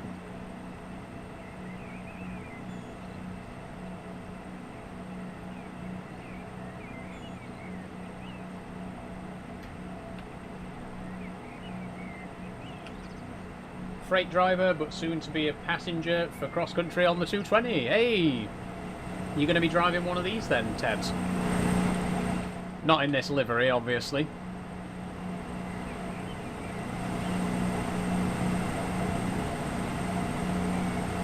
But in the old purple. Whoa, whoa, whoa, whoa! I failed? Hang on a minute. Apparently I failed to pick up passengers from Oxenholme. What's that all about? We stopped at Oxenholme and we picked up passengers. You saw it. You all saw it. What do you mean? Well, apparently we failed the scenario then, because we failed to pick up passengers at Oxenholme. Great. Well, it's too late to restart. We're too far into the scenario now to restart, but that's quite annoying. Where are you right now? We are between Oxenholme and Penrith.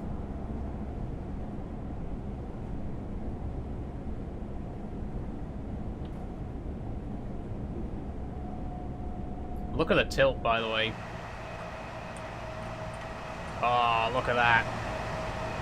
Tilt into the max, full capacity, full tilt there.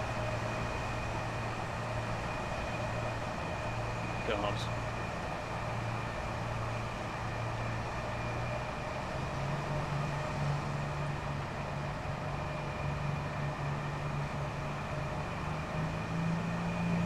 What a genius bit of over-engineering, eh? Should we set the rails themselves to be tilted? No, let's build trains that can tilt from side to side. Genius. Although I guess if they, like, laid the tracks on a tilt, it would be quite dangerous for, like, heavy freight trains and stuff like that, so, you know. Maybe it's for the best that they built tilting trains instead. Currently in Southampton, waiting for my night train to take to Manchester. Nice one, Ted. Have a good drive. Love getting the seat behind the cab on the 108 because you can watch the driver at work through the partition. Oh, yeah. I'll tell you what, at the Great Central yesterday, they paired a 101 DMU with some of the diesels. So you could sit in, like, the front passenger area and see through the cab and see the diesel in front. Oh, it was great. I rode behind the Class 14 on the DMU. I rode behind a Class 37 and I think 45 as well. It was so good.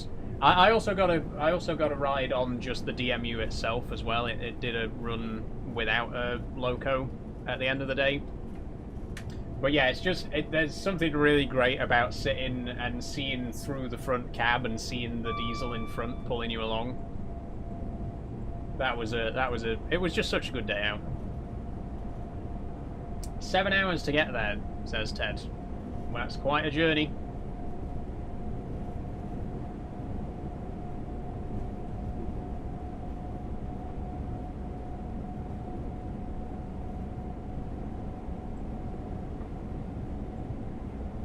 We are still 15 minutes away from Penrith, so we're not quite done with this scenario yet. It's going to be another 40 minutes before we get to... No, 30 minutes, half an hour before we get to Carlisle. And then we got one more drive to do, which I think is Carlisle to Preston, so just the same route but the other direction.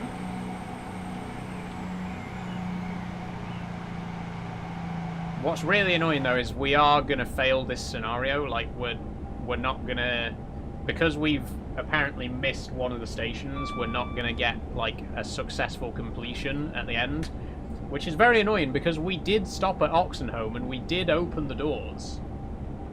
So why did that not count as us picking up passengers from Oxenholme? I don't know what went wrong there. Oh, 92. It must be some bug of some description, but we definitely stopped. We definitely picked up passengers.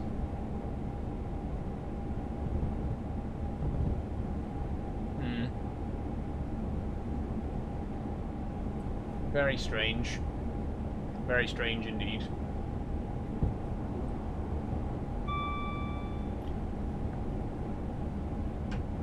We got 5 viewers on Purple right now, by the way. Who's watching on Purple? Check in. Let's see who's here. It was just P earlier, but thankfully it's filled out a little bit now.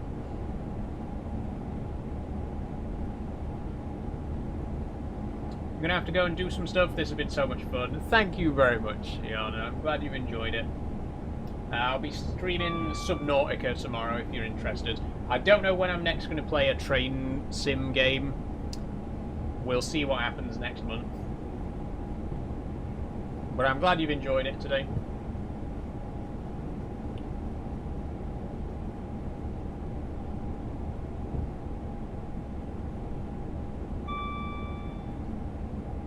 Yeah, it was a completely unplanned stream today as well. I was going to do something... I was going to do an evening with Saul, because it's the last Saturday of the month. But I didn't really have a game lined up.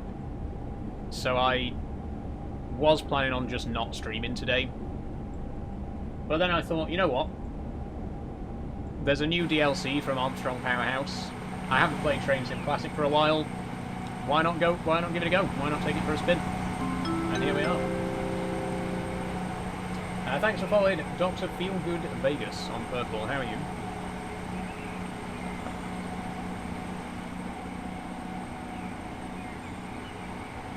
We are currently climbing towards Penrith.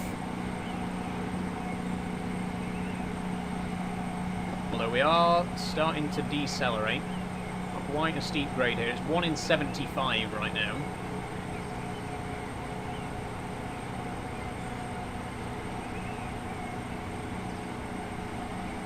What does the passenger view look like, actually? A bit too bright.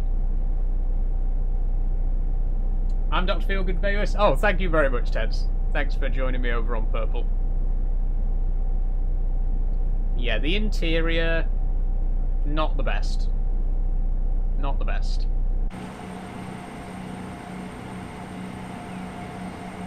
The exterior, though, they've done a good job. Oh wait, speed limit's about to drop to 80. Right. Did I successfully reset that this time? No. I don't know how to reset the TSS intervention. The TASS intervention. That's the third time it's gone off, and it's the third time that I've failed to reset it. Oh! And also, the GSMR meter just disappeared for a second there. Not sure what that's about.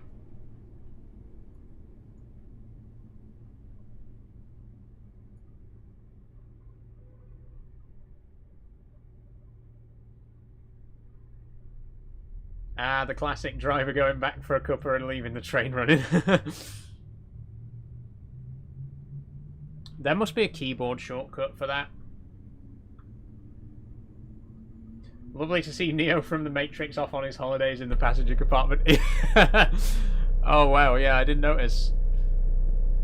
Damn. Oh, it's such a shame because, like I say, the outside looks really good, and I feel this way about a lot of Armstrong Powerhouse products. The outside looks really good, but then you look inside, it's just disappointing how low quality the textures are on the inside.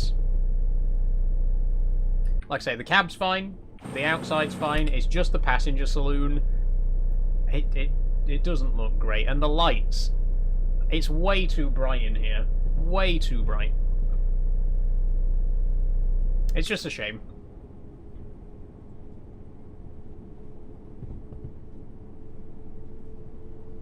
It's a very wiggly table.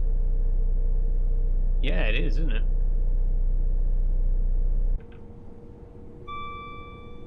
Thank you for the amazing stream. I'm now driving home. Keep up the amazing content. Thank you so much, James. Thank you very much. Hopefully you might tune in for a little bit later if you've got time. We'll be live till 8 o'clock. But it's been very nice to have you here. Anyway, back to the game. Can you simulate going past by just sitting there, says Sabby. What do you mean, Sabby?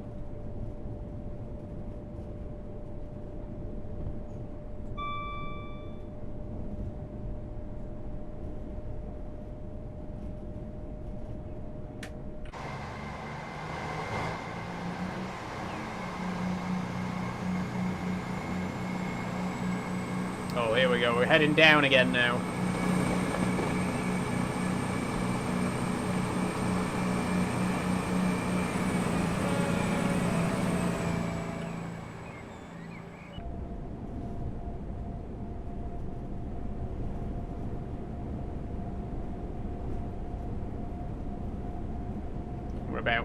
Still 10 minutes away from Penrith.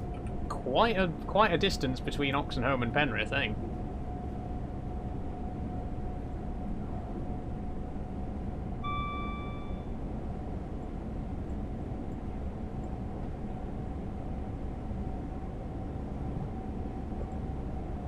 Career mode, you just have to sit in the saloon for a couple of hours going down to pick up your actual workings. Oh, right, yeah. I think you can do stuff like that in Train Sim Worlds. In Train Sim Classic, you can only drive. There's nothing else you can do, it's just the driving. But in Train Sim World, you have a bit more freedom. You can do conducting in Train Sim World, which is pretty cool. Like, you do all the ticket collecting and stuff like that, while an AI drives the train. And there is a free roam mode in Train Sim World as well, so you could simulate, you know, just getting on a train and sitting there. You could be a passenger if you really wanted to, right?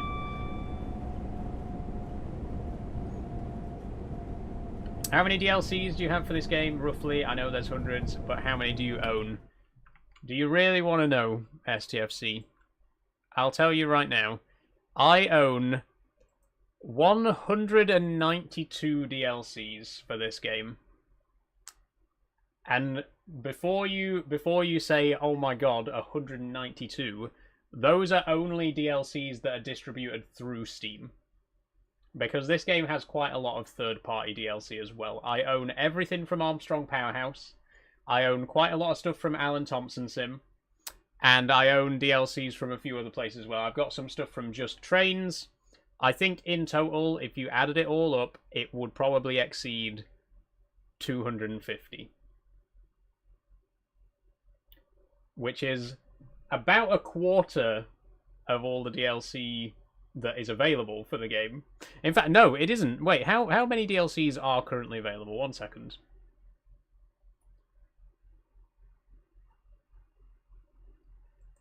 Again, people are always astounded by how much DLC there is for Train Sim. There are 785 DLCs for the game, and I own just under 200 of them through Steam, and then obviously all the third-party stuff as well.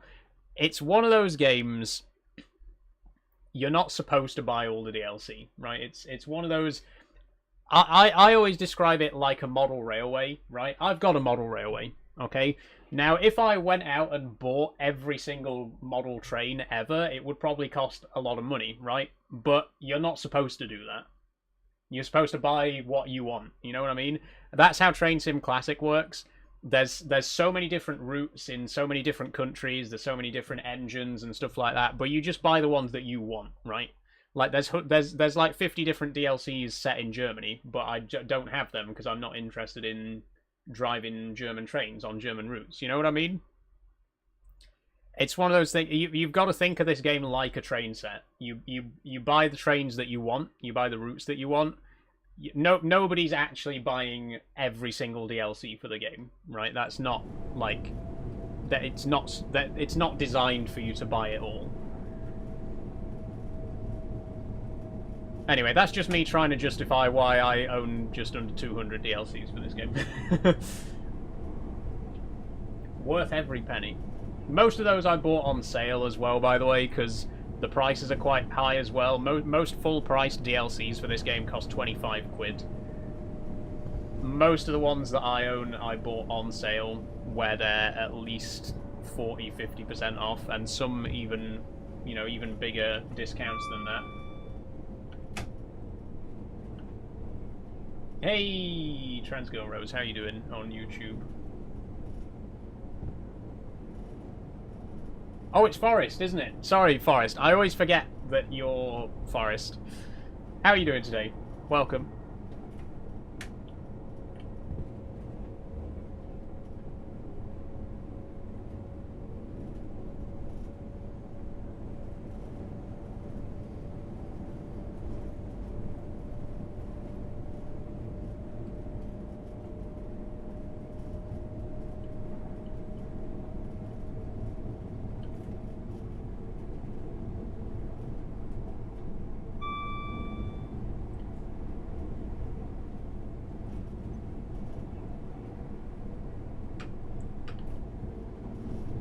It's 7 o'clock, by the way. We're 2 hours in.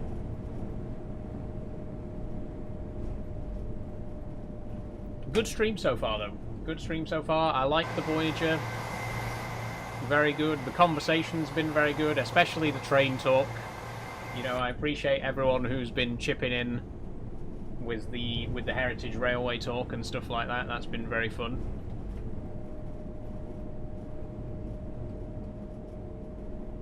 Just a couple of hours to Edinburgh. True, true. Of course, we're not going all the way to Edinburgh. We're only going as far as Carlisle.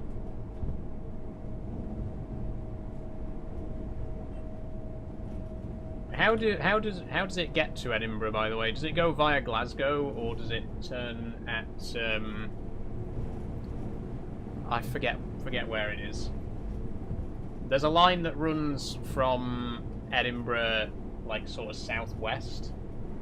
I'm assuming it takes that line up to Edinburgh and not Glasgow. I don't know. I don't know where the route goes. Carstairs, that's it, Carstairs. So it comes off the west coast at Carstairs and then heads across to Edinburgh. That's what I thought, I just forgot which station it was.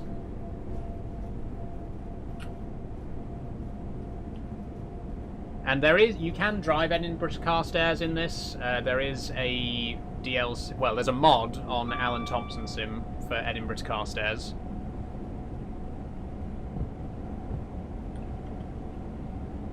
So actually, you could do this full drive in Train Sim Classic. You could do the full drive from Birmingham to Edinburgh, because the full West Coast main line's in the game. You could drive all the way from Edinburgh up to from Birmingham up to Carstairs, and then the Carstairs to Edinburgh line is in the game as well. You could do a full drive from Birmingham to Edinburgh. You couldn't, however, do a full drive from Aberdeen to Penzance, which is a shame because I would absolutely love to, obviously not all in one sitting, but it would just be so amazing if the longest cross-country route to ever exist was, you know, drivable in-game. Unfortunately, it's not. There's a few big gaps missing. Aberdeen, for a start, isn't in the game. The furthest north you can get is Montrose. The Sheffield to Doncaster section does exist, but it's quite a rough, older route.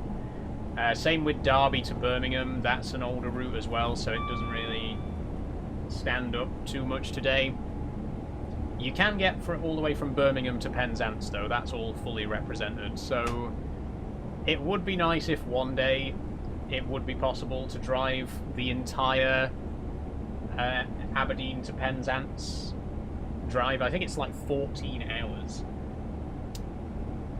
And of course, it no longer exists. Cross Country no longer run trains from Aberdeen to Penzance. I think they still do Edinburgh to Penzance, right? But they no longer run continuous services from Aberdeen to Penzance like they used to.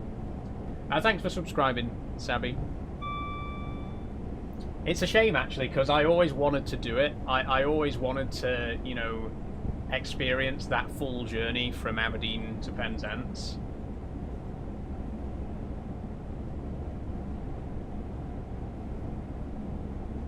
Although, having experienced part of that journey, particularly the Doncaster to Bristol part of the journey, it wasn't the most pleasant experience, if we're being honest.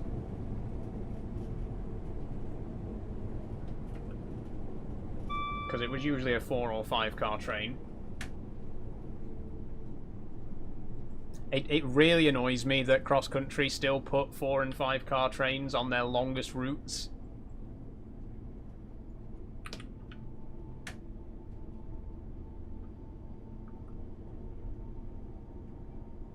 Usually not the most pleasant. Yeah, yeah, add to that the fact that the trains themselves just aren't the most comfortable rides.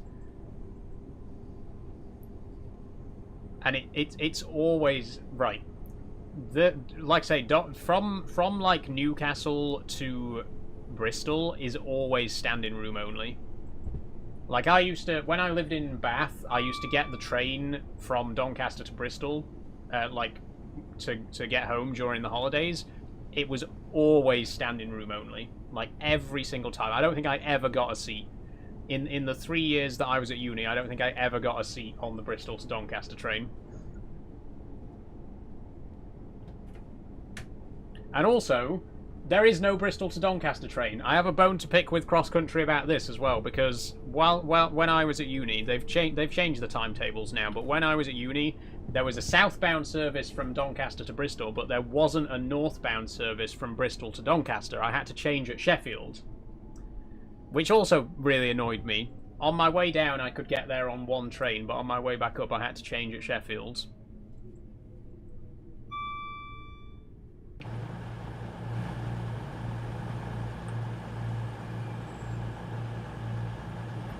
Okay, we're at Penrith.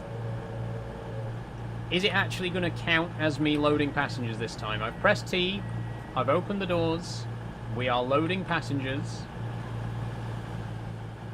It's not going to give me a fail this time, is it? Because even though I definitely did pick up passengers at Oxenholme, it gave us a fail. and I'm not happy about it.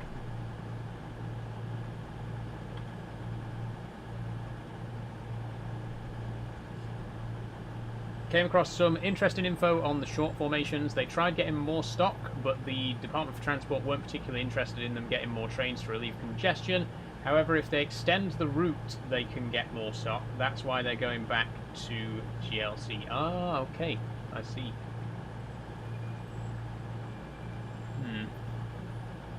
I just think it's wild that, like, literally from fucking Aberdeen to Penzance, the longest single rail journey in the UK, the Department of Transport were just like, 4 cars. You're not allowed more than that. Maybe you'll get a 5 every now and then. Absolutely insane. It's good to hear that it's not completely cross country's fault, but wow.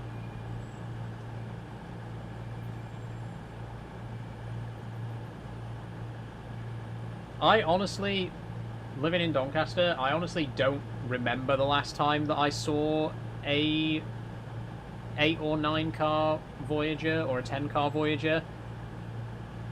I've never, like, I cannot remember the last time I saw these working in series with each other. It's always just 4 or 5 cars that come through Doncaster, which is wild.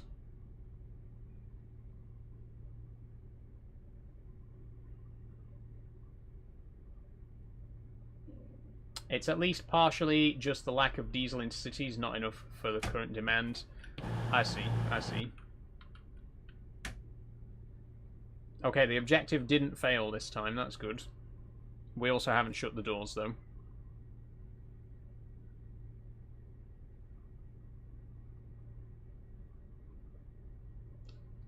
Yeah, we are in a bit of an awkward position in the UK with, you know, the partial electrification.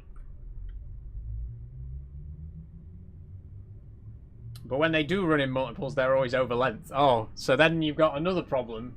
I see, I see. Yeah, it's, like I say, with, obviously in the UK, the approach to electrification has been very haphazard, which has led to the situation we're in now.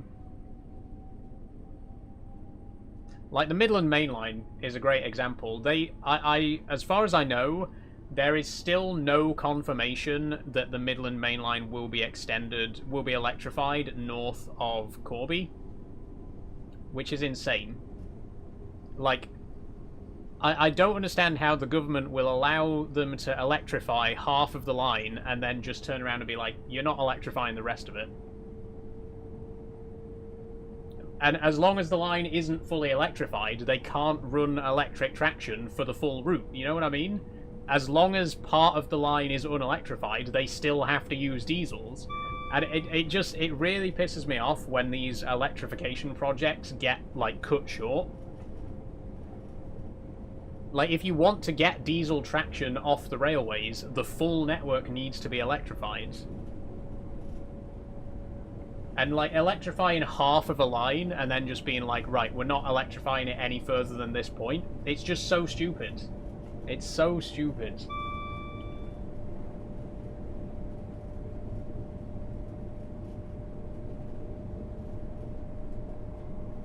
Also, TPE going up the ECML on diesel bi-mode because there's not enough power to go around. Again, yeah. Just... we just have such terrible electrification infrastructure in this country. Like, compared to, like, a country like Germany, for example, basically their entire rail network is electrified. And a lot of other European countries as well have fully electrified networks.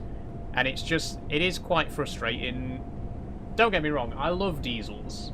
I love a good diesel engine, but it's very frustrating in the UK to see just such a messy amalgamation of some lines are electrified, some lines aren't. You've got the entire southern region, which is electrified in a different way.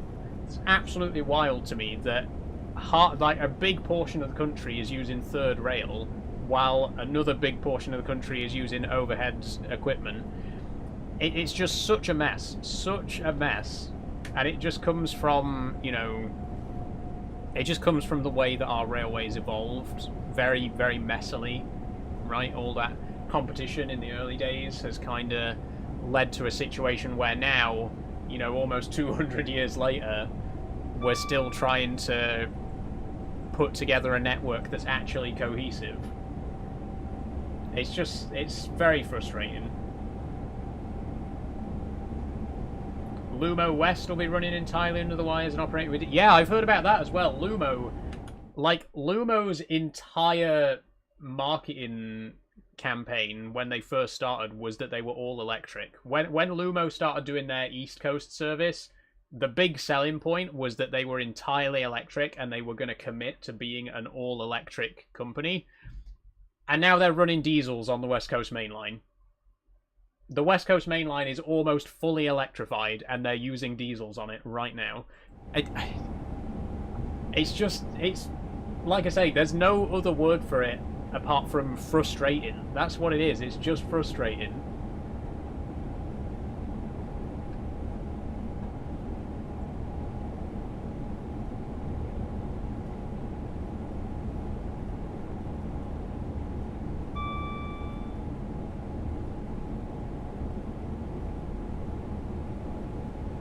Anyway, it is 7:10, by the way, and we're still 12 minutes away from Carlisle.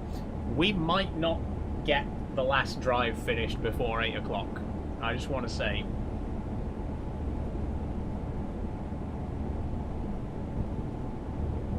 I think they were planning to get 91s and Mark 4s for Lumo West. Not sure what happened. I heard something about that as well.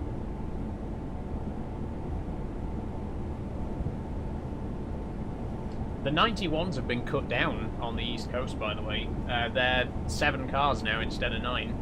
The 7 passenger cars instead of 9. Because the full 9 car or 11 car sets can't actually keep up with the Azumas. So with the December timetable change last year, yeah, they're using 7 coaches on 225 sets on the East Coast now. Possibly gauging issues. Could be.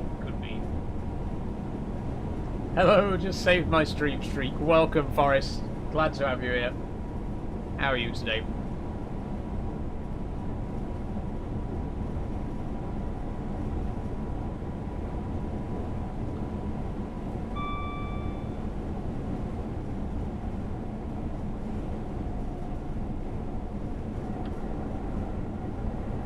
I'll tell you what is funny though, over on the northwestern, on the Airedale and Wharfdale lines from Leeds to Skipton, when the Class 91s were first introduced, they weren't cleared to drive from Leeds to Bradford and Skipton because they drained so much power. They were a massive drain on the overhead line infrastructure.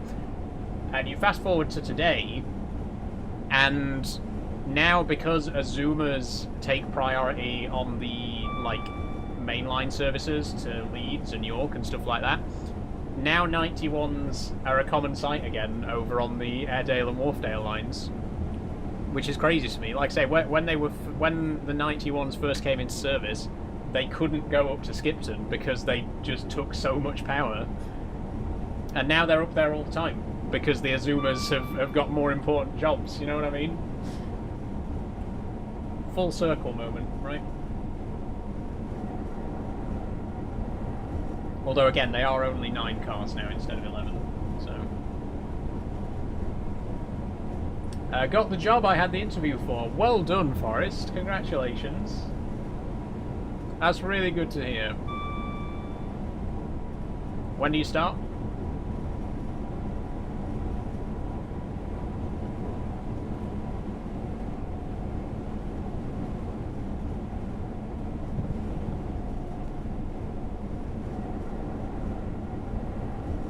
In 2 weeks. Lovely. 2 weeks of freedom then. It's going to happen again. It's going to happen again. Oh, it didn't happen this time. We did it. No, we're slowing down.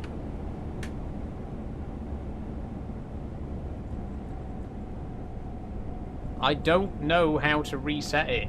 I don't. I mean, it has reset. Something's worked, but I just... After this scenario, I'm going to check the manual and see what the key is, what the keybind is for resetting the TASS intervention, because I don't know. I own 13 DLCs for Train Sim.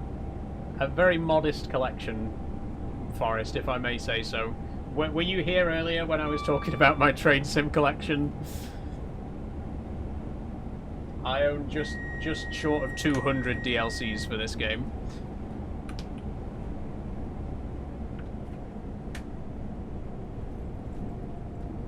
Oh, you were here for that. Good, good.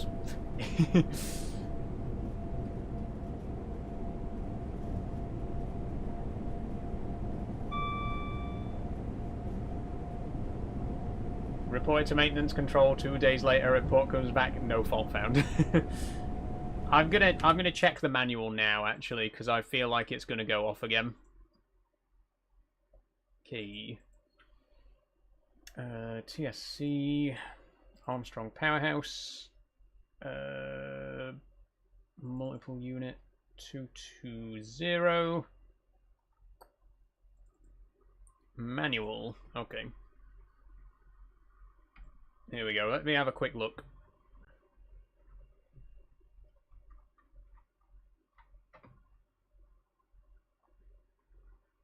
Control and T. Tilt authorization and speed supervision off and on. That must be it. So next time that alarm goes off, I've got to press Control T. That's the keyboard shortcut for it.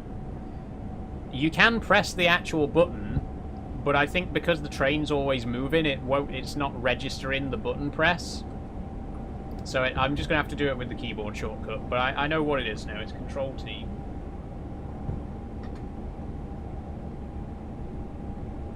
Getting quite dark, by the way.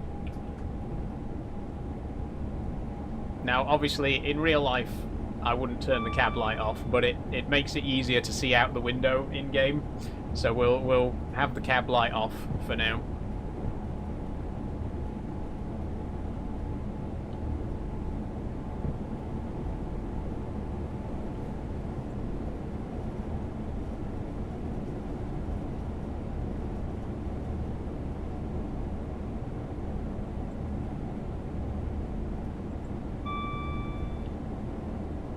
I've got Great Western Express, Bakerloo, Cross Country, West Coast Main Line. Oh, you're talking about Train Sim World, Forrest. Nice. I've got a few DLCs for that. Not as many as I've got for this. I've probably got like 20, 25-ish for Train Sim Worlds. Like I say, I've never been as big on Train Sim World as I am Train Sim Classic. It's a good game. But this has always been my preferred train simulator experience.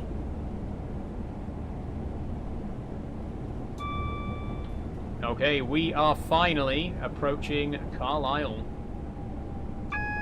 What a drive this has been.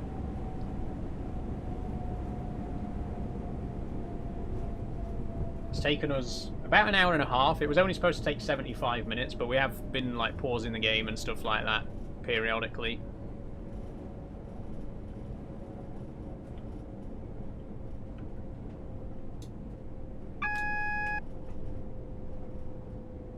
But here we are, Carlisle. I play console, so I only have Train Sim World. Ah, I see, I see. It's a good game. Like I say, don't get me wrong. I do enjoy Train Sim World. I just prefer Classic. Have you tried Wonders of Sodor, Forest?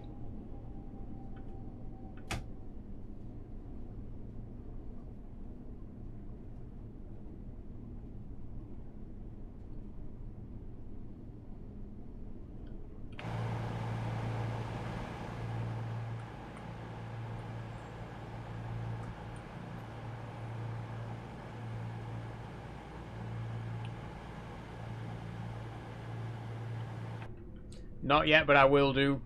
Good, good.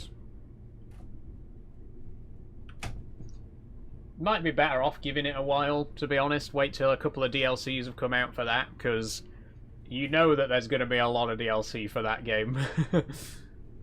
I'm quite intrigued to see what they're going to do first, because there's so many possibilities. I think they're going to start with the Little Western and the Brendan Branch lines, though. That's my thought. I think Brendan Branch line, you know, Edwards, Bill and Ben maybe, or Little Western with Duck and Oliver. But whatever they do, I'm excited for it. I'm really looking forward to seeing DLC for that game. Shed, says Savvy. Indeed, indeed. Love a good shed. I think there's another one over there. Yep.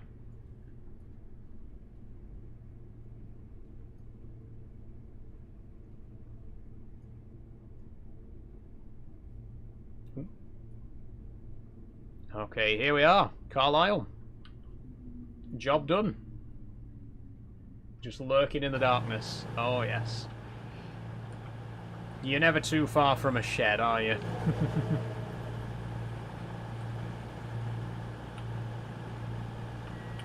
They're like the 26s and 27s of the modern era, you know?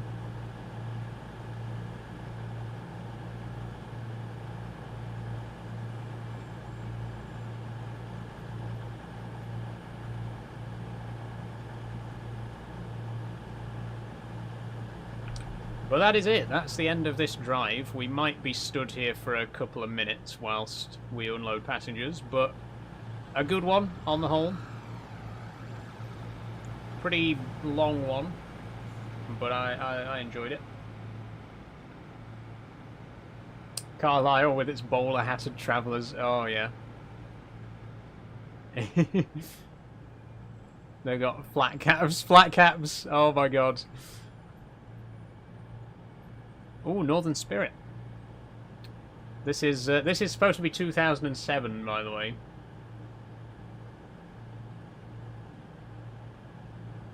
What a lovely trip over Shap. Another driver will now relieve you for the journey northwards. Okay, that was a good one. That was a good one. We did fail. We did fail because the game's just the game's just crashed as well while I went back to the main menu. Not that it matters because we failed anyway. We apparently didn't pick up passengers at Oxenholme, which we did. You all saw it. We did pick up passengers at Oxenholme. Not sure what happened there. But it was a good drive. We got one more to do. I don't know how long. We've only got 35 minutes left.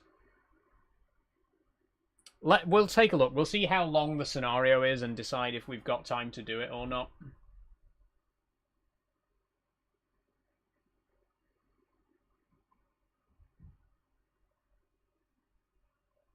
Phrasing, says Sabby. What did I say? Did I say something? Did I say something rude? It was not intentional. Okay, drive.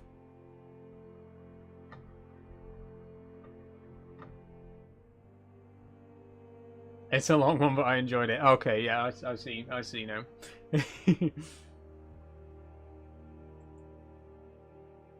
Let me know if you can still see the game, by the way, because I did just have to relaunch it. Okay, West Coast over Shap. And 65 minutes. Carlisle and Preston. That would mean overrunning by half an hour. I don't really want to do that. Unfortunately, I think we're going to have to skip that last scenario. What we'll do instead is we'll find a shorter one. Why don't we drive one of my scenarios, eh? Let's do one of mine. I did one recently for the Penistone line with the Meridian, which is also a recent DLC from Armstrong Powerhouse. Let's go take a look at it. There we go. It's 25 minutes.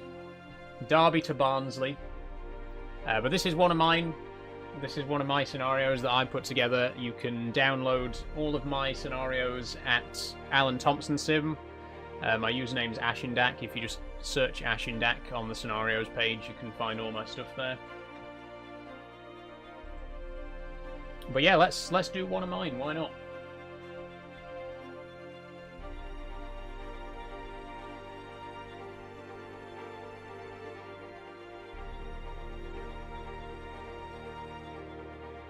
Oh,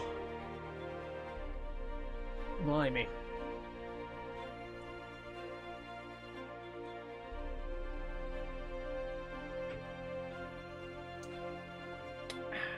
Lovely. I do like a Dr. Pepper. Once again, if you're wondering why I'm not drinking Monster today, it's because I finished my Monster before the stream. So I'm having a Dr. Pepper instead. I never drink more than one Monster a day. One a day is more than bad enough for my health, you know what I mean? I don't need a second one.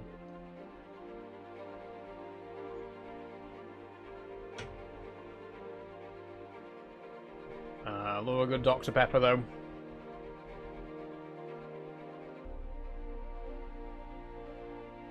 It's got to be in my top 5 soft drinks. Obviously, Iron Brew is the #1 top slot, especially the 1901 recipe. Dr. Pepper's in there. I don't know what else would be in there, to be honest. Dr. Pepper, Iron Brew. Good morning, driver. We just arrived at Sheffield. Oh, this is mine, by the way. So I already know exactly what's going to happen. We just arrived at Sheffield. You will now be taking this Midland Main Line service to Barnsley via Meadowhall. Please set up your cab, open the passenger doors, and prepare for departure at 7:25. Due to technical limitations of the route, you will need to manually set the points out of Sheffield once the line ahead is clear. There we go. So once again, this is a scenario that I created, which you can find on alanthompsonsim.co.uk. It is for the Penistone line, which is a Steam route, a Steam Workshop route. So the route itself is quite old and a little bit dated. But I did my best to put together something that still looked good. I think the weather, I chose to make it like pissing it down with rain because it disguises some of the bad bits of the route, I think. Okay, GSMR is going to be... Oh, we can't set GSMR in this, I forget.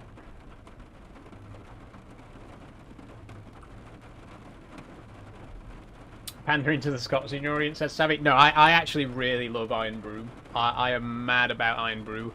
Especially the 1901 recipe. I buy that in bulk on Amazon. You can get 24 packs of it for $24.99. I absolutely love the 1901 recipe Iron Brew. So good. Look, there's a Voyager. I can swap that out with the new one now.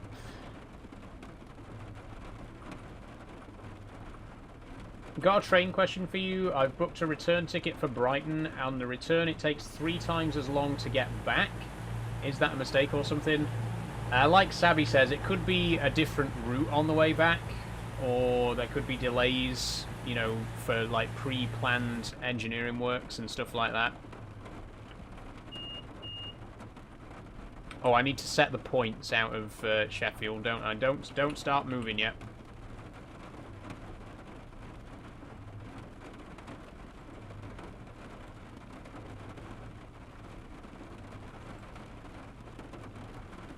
Is that right? That's right. Off we go. It takes 2 trains to get from Brighton back home. That could be it then. If it takes... I'm guessing it takes 1 train to get down and 2 trains to get back. That'll probably be what it is. Does it normally take 2 trains to get back, or is that an unusual thing? Because it could, like, again, it could just be a diversion of some kind. It's a long... Yeah, if it's a long connection as well. Like I was saying earlier, when I used to go down to Bristol, there's a direct train from Doncaster to Bristol, but on the way back you have to change at Sheffield, which is very annoying.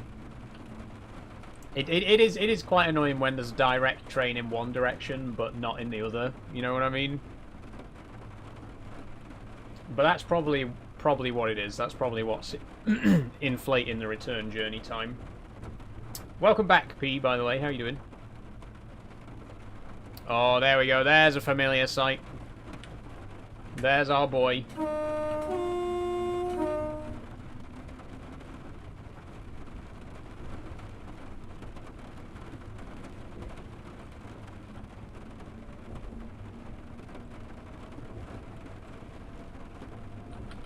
So we're calling it Meadowhall and Barnsley only today, by the way.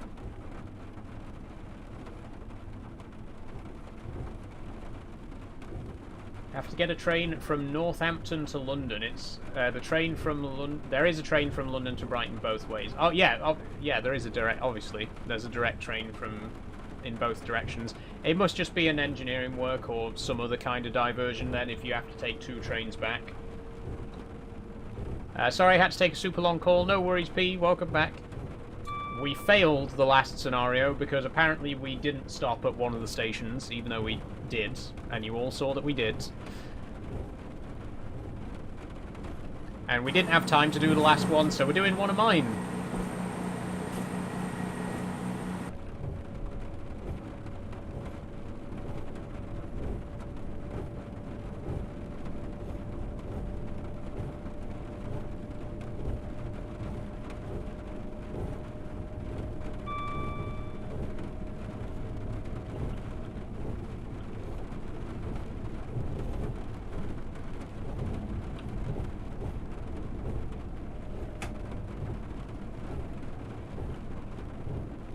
Did you fail because you overshot the stop boards? I don't think so, Sabby, because normally if you have to stop at a marker, it'll show you on the route advisor. You don't actually have to obey the stop boards unless it's like specifically set up that way. And most scenarios don't.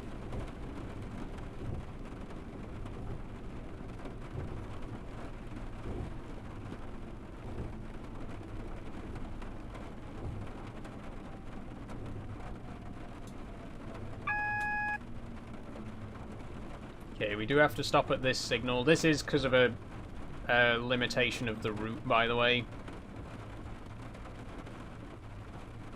There's a few points that are set to manual that shouldn't be. I don't want to shit all over the route, by the way. Like, no disrespect to the person who put this route together. But yeah, it's an older Steam Workshop route. It does have its limitations. I still really wanted to make a scenario for it because it's a really cool route IRL. You'll need to manually set the points into Meadowhall Platform 4 once the train ahead has cleared the junction. Please be aware that there's an unassigned speed restriction of 30 as you pass over the points. There's a 153!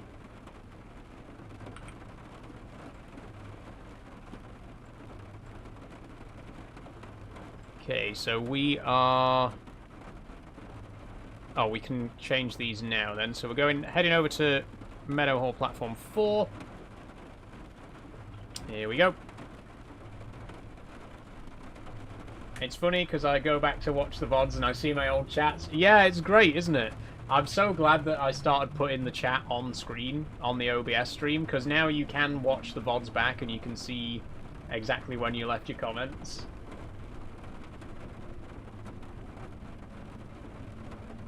And obviously it means that it means that Purple and YouTube can interact with each other, because you can see their comments on screen and vice versa.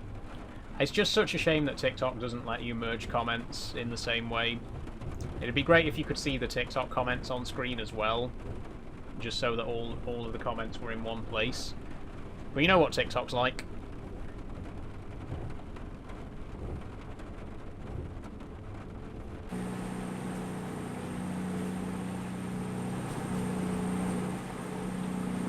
Oh, wait. There's an unsigned speed restriction, isn't there? I forgot.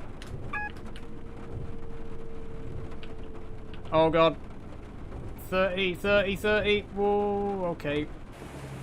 It's okay. We're good. We're good.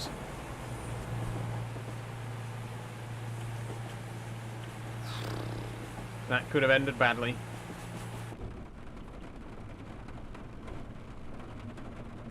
And here we are into Meadowhall, a station that I am very familiar with. Although I've never caught a train from platform 3 or 4. Because these go up through Barnsley to Leeds.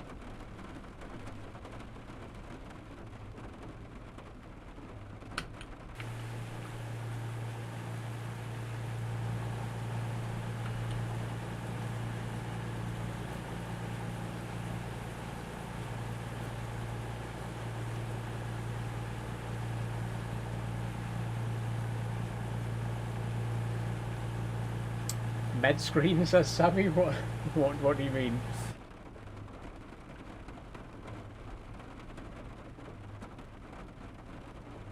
The issue with TikTok is that any message that's sent you still see, so if something's offensive, the stream still see. True.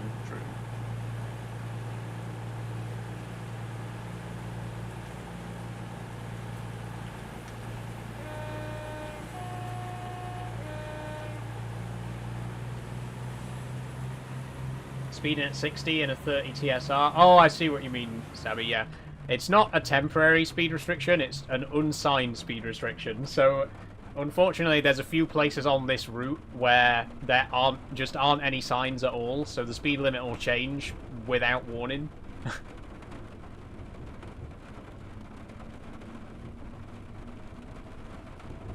The signs just aren't there.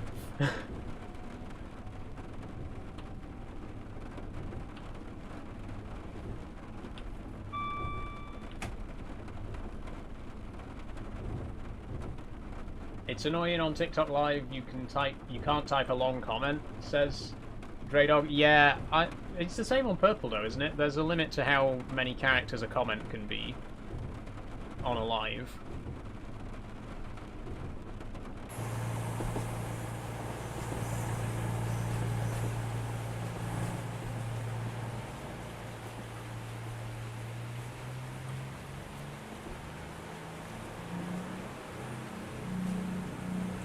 Okay, we're now on our way to Barnsley, by the way.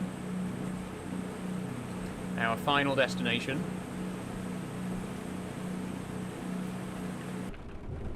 I'm not sure why trains go to Barnsley, because I can't imagine anyone would want to. Sorry. I'm from Doncaster, so I've got to throw some Barnsley shade into the stream. Sorry any Barnsleyonians watching.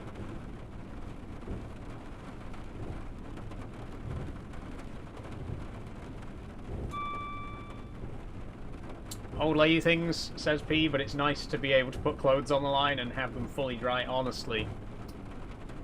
Honestly. Got to provide opportunities to leave. That is true, Savvy, that is true. Yeah, look at it, look at this. I mean, he looks like he's going to Barnsley, to be fair. Oh, Barnsley catching strays today, everybody. Who else have we got? There's two seats on this, by the way. We can change views in the cab. That's in the saloon. That's pretty good.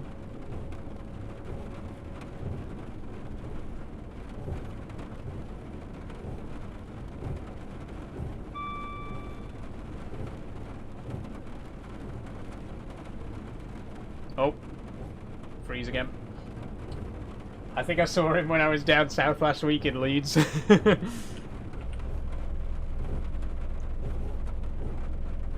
It's weird because there's a seam here in the texture. It looks like he's wearing a human face. And he's also dressed like Homer Simpson for some reason.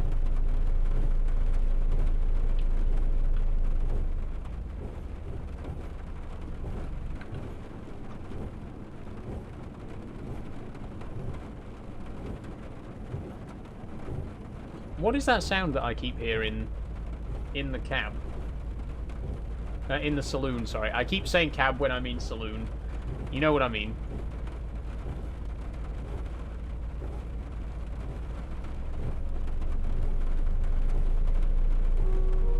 That. It keeps randomly playing, like, the announcement chimes. That's weird. Why does it keep doing that?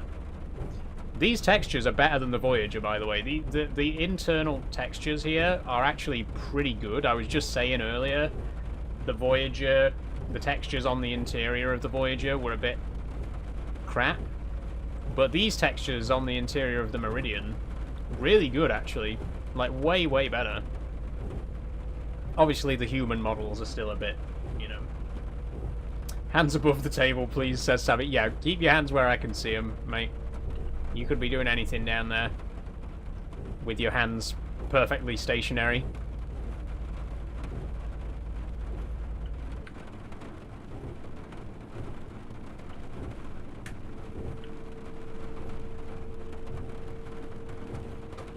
I once went to Hartlepool, stayed for a day, then went and spent the week in Newcastle. Nice one, Forrest. Oh, that reminds me, actually. Before the end of the stream, I want to show you my route upgrades. Because I've been doing a lot of work on it recently. And also, for those of you who don't know, not only do I play Train Sim Classic, I also make content for Train Sim Classic as well. I'm working on a route upgrade for the Durham coastline from Middlesbrough to Sunderland. I'll show you the progress that I've made on that before the end of the stream, because I've been working on that recently. Been working on modelling Sunderland docks.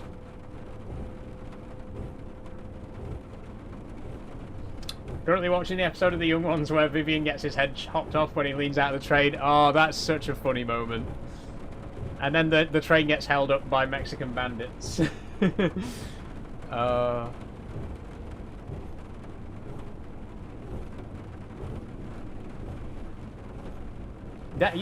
that the one where they go on University Challenge? Oh, that one's so funny. Stephen Fry and Hugh Laurie are on that one as well. Emma Thompson's on that episode. Wild. What a star-studded cast. Although obviously it was long before any of them were big names.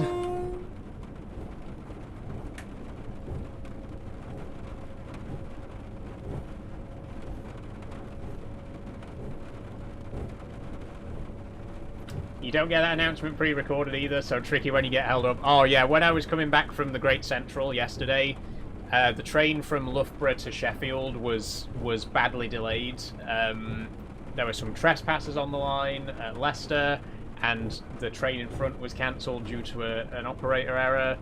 So, and the train was massively overcrowded as well as a result of that. And you could hear the frustration in the driver's voice when she came over the intercom, like, guys, I'm really sorry that you're all standing and it stinks of armpits and we're 20 minutes late. I'm sorry, I did my best. I feel for the drivers in those situations, because it's never the driver's fault, you know. Everyone always gets pissed off at the driver. Like, it's not my fault that some arsehole teenagers decided to trespass on the line, you know what I mean? That's nothing to do with me. I just drive the train.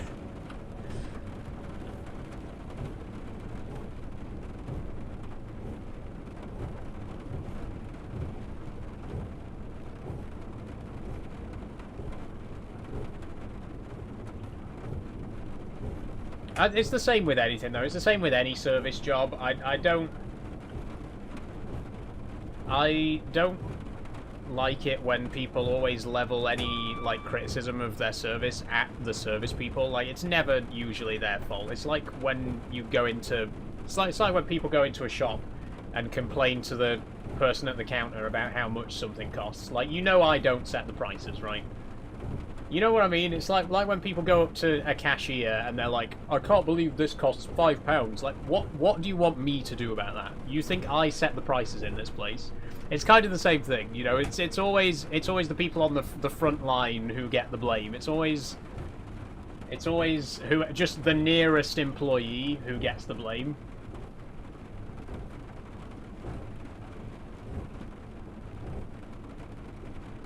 The country's gone to shit and everything's underfunded. Exactly, Pete. Exactly. And I assure you, it's not the minimum wage worker on the tills at Tesco who's to blame.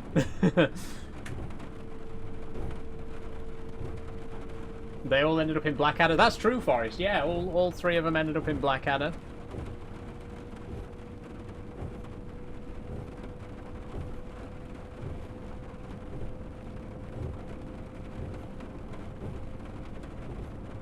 Have you ever watched a bit of Fry and Laurie, by the way, Forrest?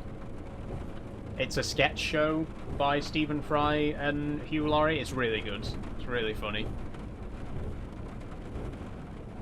Very like Monty Python, but if it was filmed in the 80s instead. You know what I mean? It's kind of like the Monty Python of its time.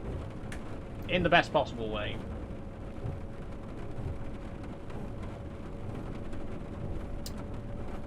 Poor Craig getting a proper earful from an old biddy about the price of Philadelphia cheese as if he set the price himself. Exactly, exactly. Whenever people are frustrated with a business, they tend to take it out on the nearest employee, like I said earlier. Like, if you're pissed off at Tesco, you go and complain to a cashier because they're just the nearest employee that you can find. It's so... I just don't like...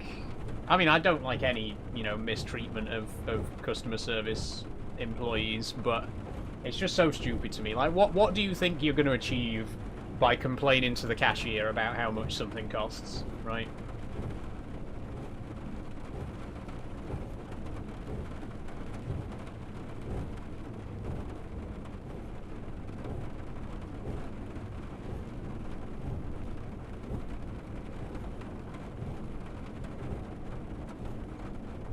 Oh, Draydog, sorry, I didn't see that comment on TikTok. There's a behind-the-scenes video on YouTube about the Doctor Who episode with the Wolf and Queen Victoria. Is there?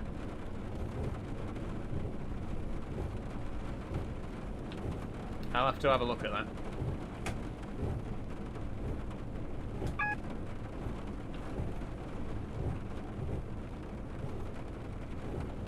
Good episode, by the way, Tooth and Claw. I didn't used to enjoy it all that much, but it's grown on me. So it's a good episode. I think when I was younger, it felt like quite a slow. I don't want to say boring, but it felt like a bit of a quiet episode. I can appreciate it a lot more now, though.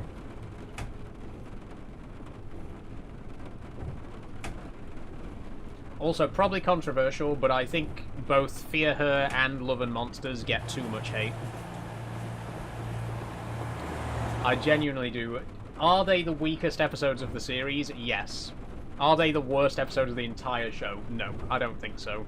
I think Love and Monsters, Fear Her, they're both much better episodes than people give them credit for. They're not great, but they're good. I actually really do like Fear Her. I think Fear Her might actually genuinely be a good episode. I really don't get the hate for that one.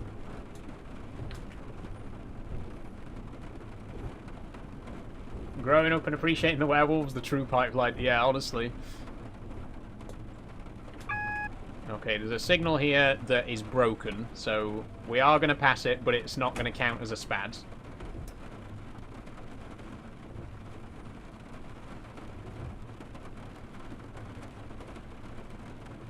My first weekend job was a customer service for Centre MK. That's a huge shopping centre in Milton Keynes.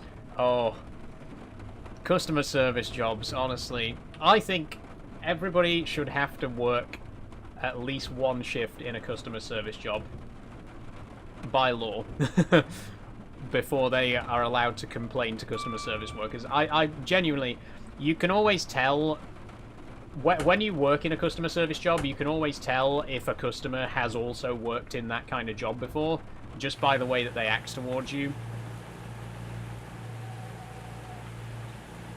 Like, I've done a couple of customer-facing jobs before, and yeah, as soon as you interact with a customer, you just know instantly if that person has done customer service work before by the way that they speak to you. And I would never, ever speak to a customer service worker the way that I've been spoken to as a customer service worker, right?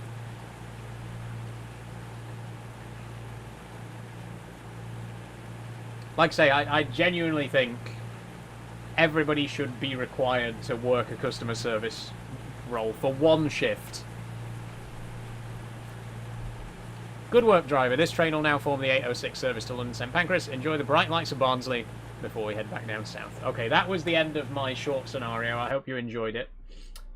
My first job was a lifeguard. The amount of people that would leave actual sick and feces in the changing rooms and not tell you, that is crazy, P. That is vile. Not what I want to be walking into at 9:45. No. No. My first job was at a McDonald's in the city centre. It was in Bath, which is, you know, not the busiest city in the country or anything, but it was literally right outside the train station in Bath city centre. Let me tell you, the busiest time of the entire week was 2 AM on a Saturday. It was open 24 hours on Saturdays and Sundays, and the busiest shift of the entire week at that McDonald's was 2-3 o'clock in the morning on a Saturday. Anyway, before we finish up, we are gonna take a quick look at my Durham coastline upgrade, because I just want to quickly show you the work that I've been doing on that, and looks like we might actually finish on time today. We'll see.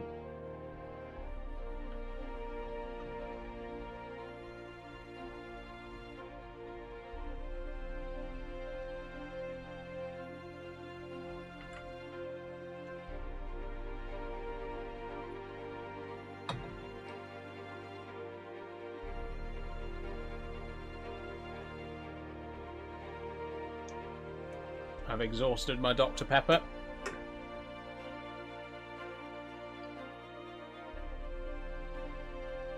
The thing about Dr. Pepper is it's one of those drinks that you can drink a lot of, but it's like it fills you, but you don't notice that it's filling you. You know what I mean? Because it's so fizzy. It's probably one of the fizziest fizzy drinks out there. You know, it's just this can is like 50% bubbles. It's one of those things where you can just down a whole can like really quickly and you don't realize it, right?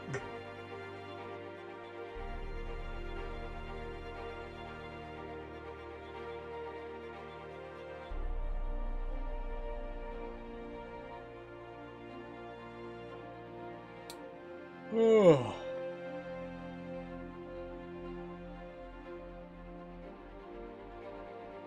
What's everyone up to this evening then? Saturday night. Who's out partying? Not me. I don't think I've ever actually been out partying on a Saturday night. Like, even when I was at uni, I didn't really party. I used to just, like, go for a drink with friends.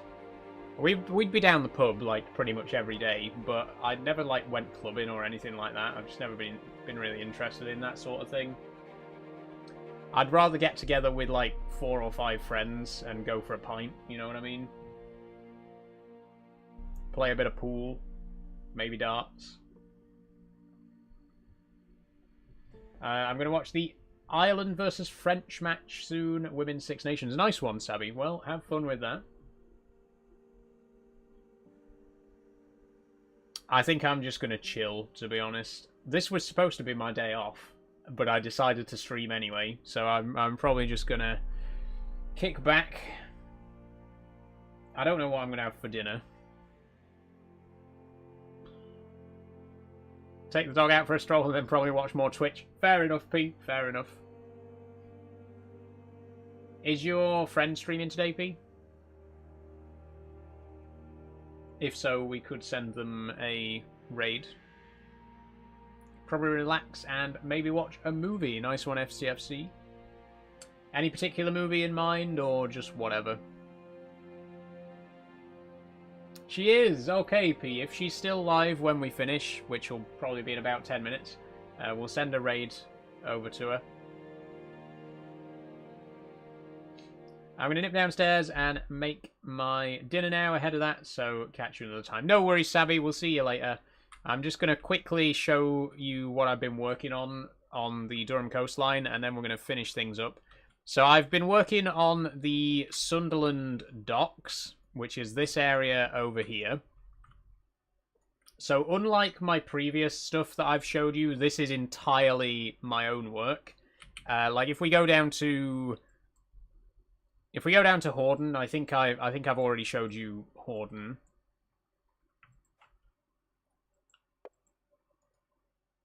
She knew of you from TikTok. Oh, that's nice, P. That's nice.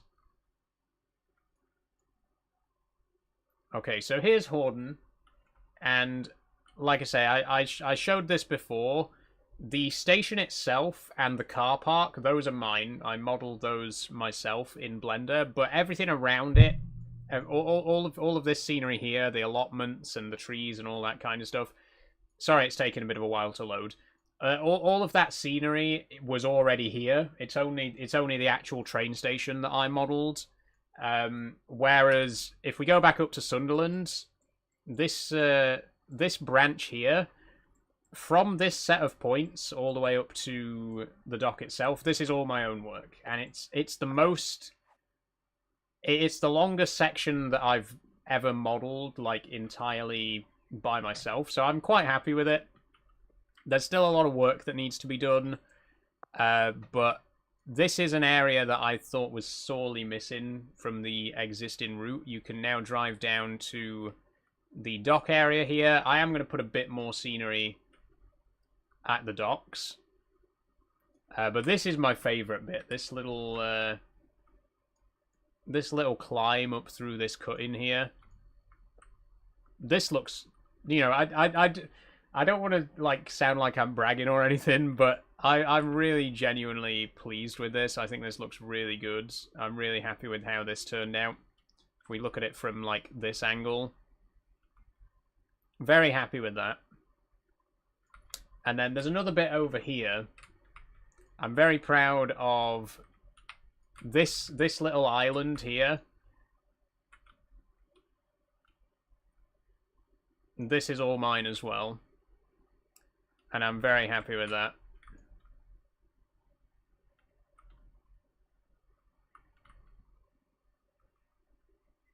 Yeah, there we go. Again, I don't want to sound like I'm bragging, but I just haven't really shown my progress on the route for a while, and I'm very happy with how it's looking right now. There's still a lot to do. If we fly up in this direction, you can see here all of this is empty, and by the time we get down to here, all of this stuff is stuff from the original route. So this isn't mine. Everything up here is mine. Like all of this, all the dock area. All of these, you know, all of this scenery here and the trees and the fields, that's all mine. Then, like I say, there's this big gap here that still needs to be filled. But it's getting there. It is getting on. I'm very happy with it. I'm hoping that people will actually be able to drive this very soon. Maybe a few more weeks of work, just when I can find time to add to it. But yeah, very, very happy with this. And I just kind of wanted to show it off. Looks good. Was it hard to do, says STFC? Not that bad, honestly. I've been using Google Earth as reference. I've never been to Sunderland before. I've never been to the docks before. So all of this is entirely from Google Earth. The great thing about Train Sim is if you get an API key for Google Maps, you can import Google Maps into the game. So if I press Control G,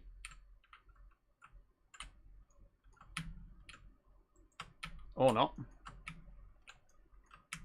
or is it Shift G? Okay, it's not working right now, but my token must have expired or something.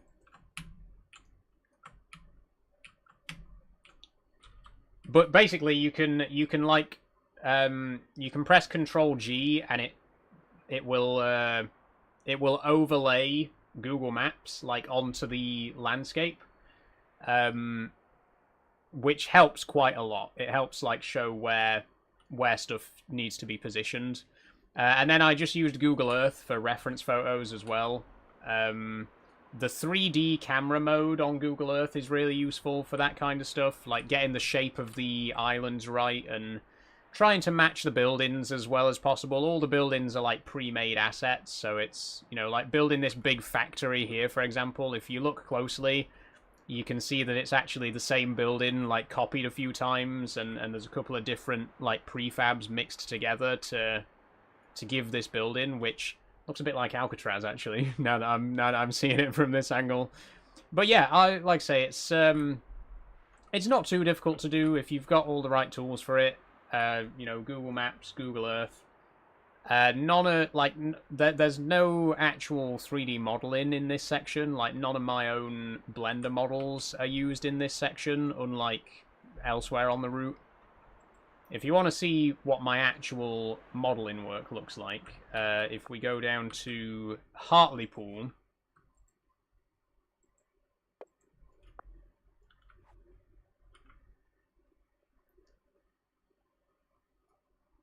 Okay, so the footbridge and canopies at Hartlepool, these are mine. So this is actually stuff that I've modeled from scratch in Blender.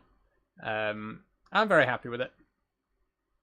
Obviously, this is a lot harder than just putting down the prefab buildings and stuff like that, because someone else has already done the actual modeling in that case.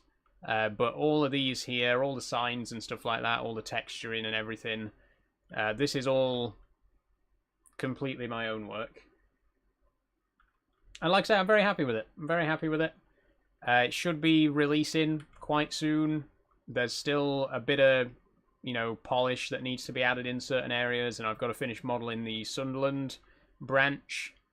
But I'm really, really very happy with this. In fact, I want to show you Northallerton, because I think there's some texturing at Northallerton that I'm really proud of.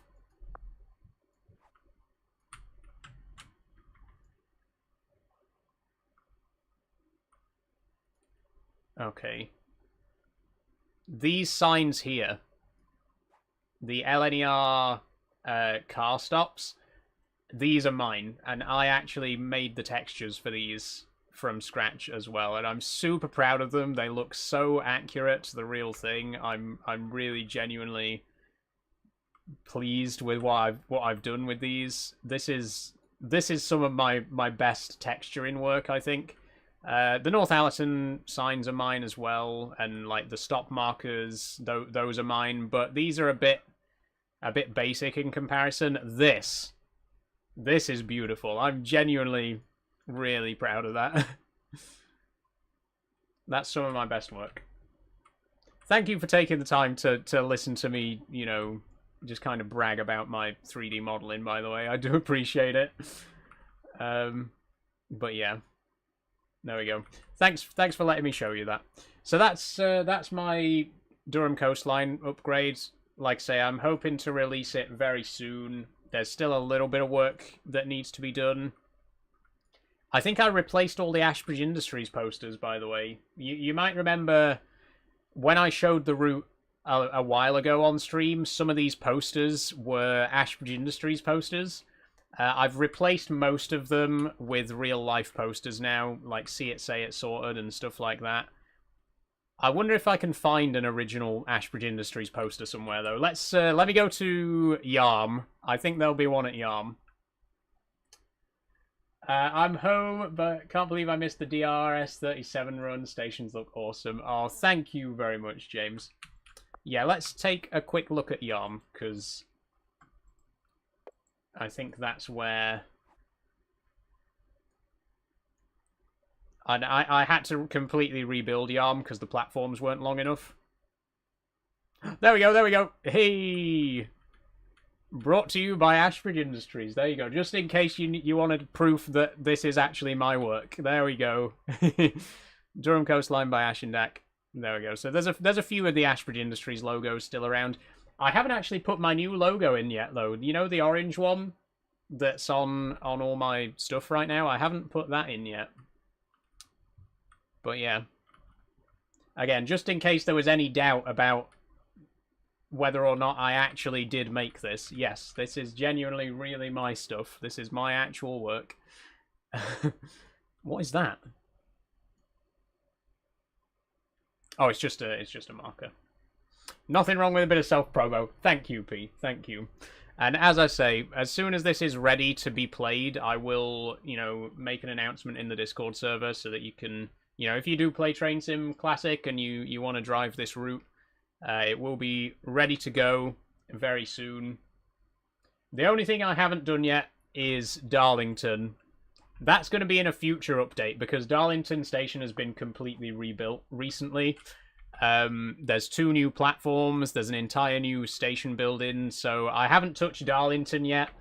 But every station from Thirsk to Sunderland and along the Nunthorpe branch down to Nunthorpe, I've retouched all of those, you know, overhauled all of those. And again, I'm very proud of it. I'm very happy. It's, you know, it's great to be able to use my development skills for something like this, because obviously right now I'm not working within the game dev industry. So it's nice to do something like this, which is kind of adjacent to that. And it does look good. I'm like I say, I'm very pleased with my work on this. But yeah, thank you for indulging me. Thank you for letting me self-promo a little bit at the end there. I will keep you updated on the project, and hopefully it'll be out soon and you'll be able to actually play it. But with that being said, that is all we got time for today, so I am going to have to end the stream. Thank you very much, everyone, for joining. Let me switch over to big camera. And let's get the music, please, Maestro. Wait, no, what does he say? What does he say on Fry and Laurie? Mr. Music. Oh, what's I forget the line. I forget the quote from Fry and Laurie. Mr. Music, will you play us out or something like that? Whatever. Probably butchered it. Thank you for joining. Thanks, everyone. Great stream today. I've really enjoyed the new Voyager. It is a really, really great piece of kit from Armstrong Powerhouse there. Shame we can't do the full Aberdeen to Penzance drive, but, you know, maybe one day. Maybe one day. And again, thanks for letting me show you my Durham coastline route as well. I'll keep you updated on the progress of that. Draydog says, that's really great work. If I ever need someone to design something, I'm just the person to go to. Thank you, Draydog. Thank you. It's been good. It's been good fun. I will see you tomorrow for... It's Mr. Music, yes. I'll see you tomorrow for Subnautica. Looking forward to that. You know, I've really been loving the Subnautica stuff recently. It's been so much fun, and we are starting to get close to the end of the game now. Can we finish it by the end of the month? I don't know. I honestly don't know, but we are getting ever closer to finishing Subnautica, and it has been such an incredible experience. Love a chill stream. Thank you, P. It has been quite laid back today, hasn't it? We did get we got 2 new subs, though. We got Rushy, who was gifted a sub from P, so thank you for that, P. And thank you, Rushy, for now being a sub. And Sabby also became a sub today as well, so thank you both. Thank you for the gifts over on TikTok, Draydog. I appreciate those. Thank you, everyone. Just wherever you've watched, thank you very much. It's been a good time. Like I say, we'll be live again tomorrow for Subnautica. I'm currently finalising the schedule for May, so I don't know exactly what May is going to look like yet.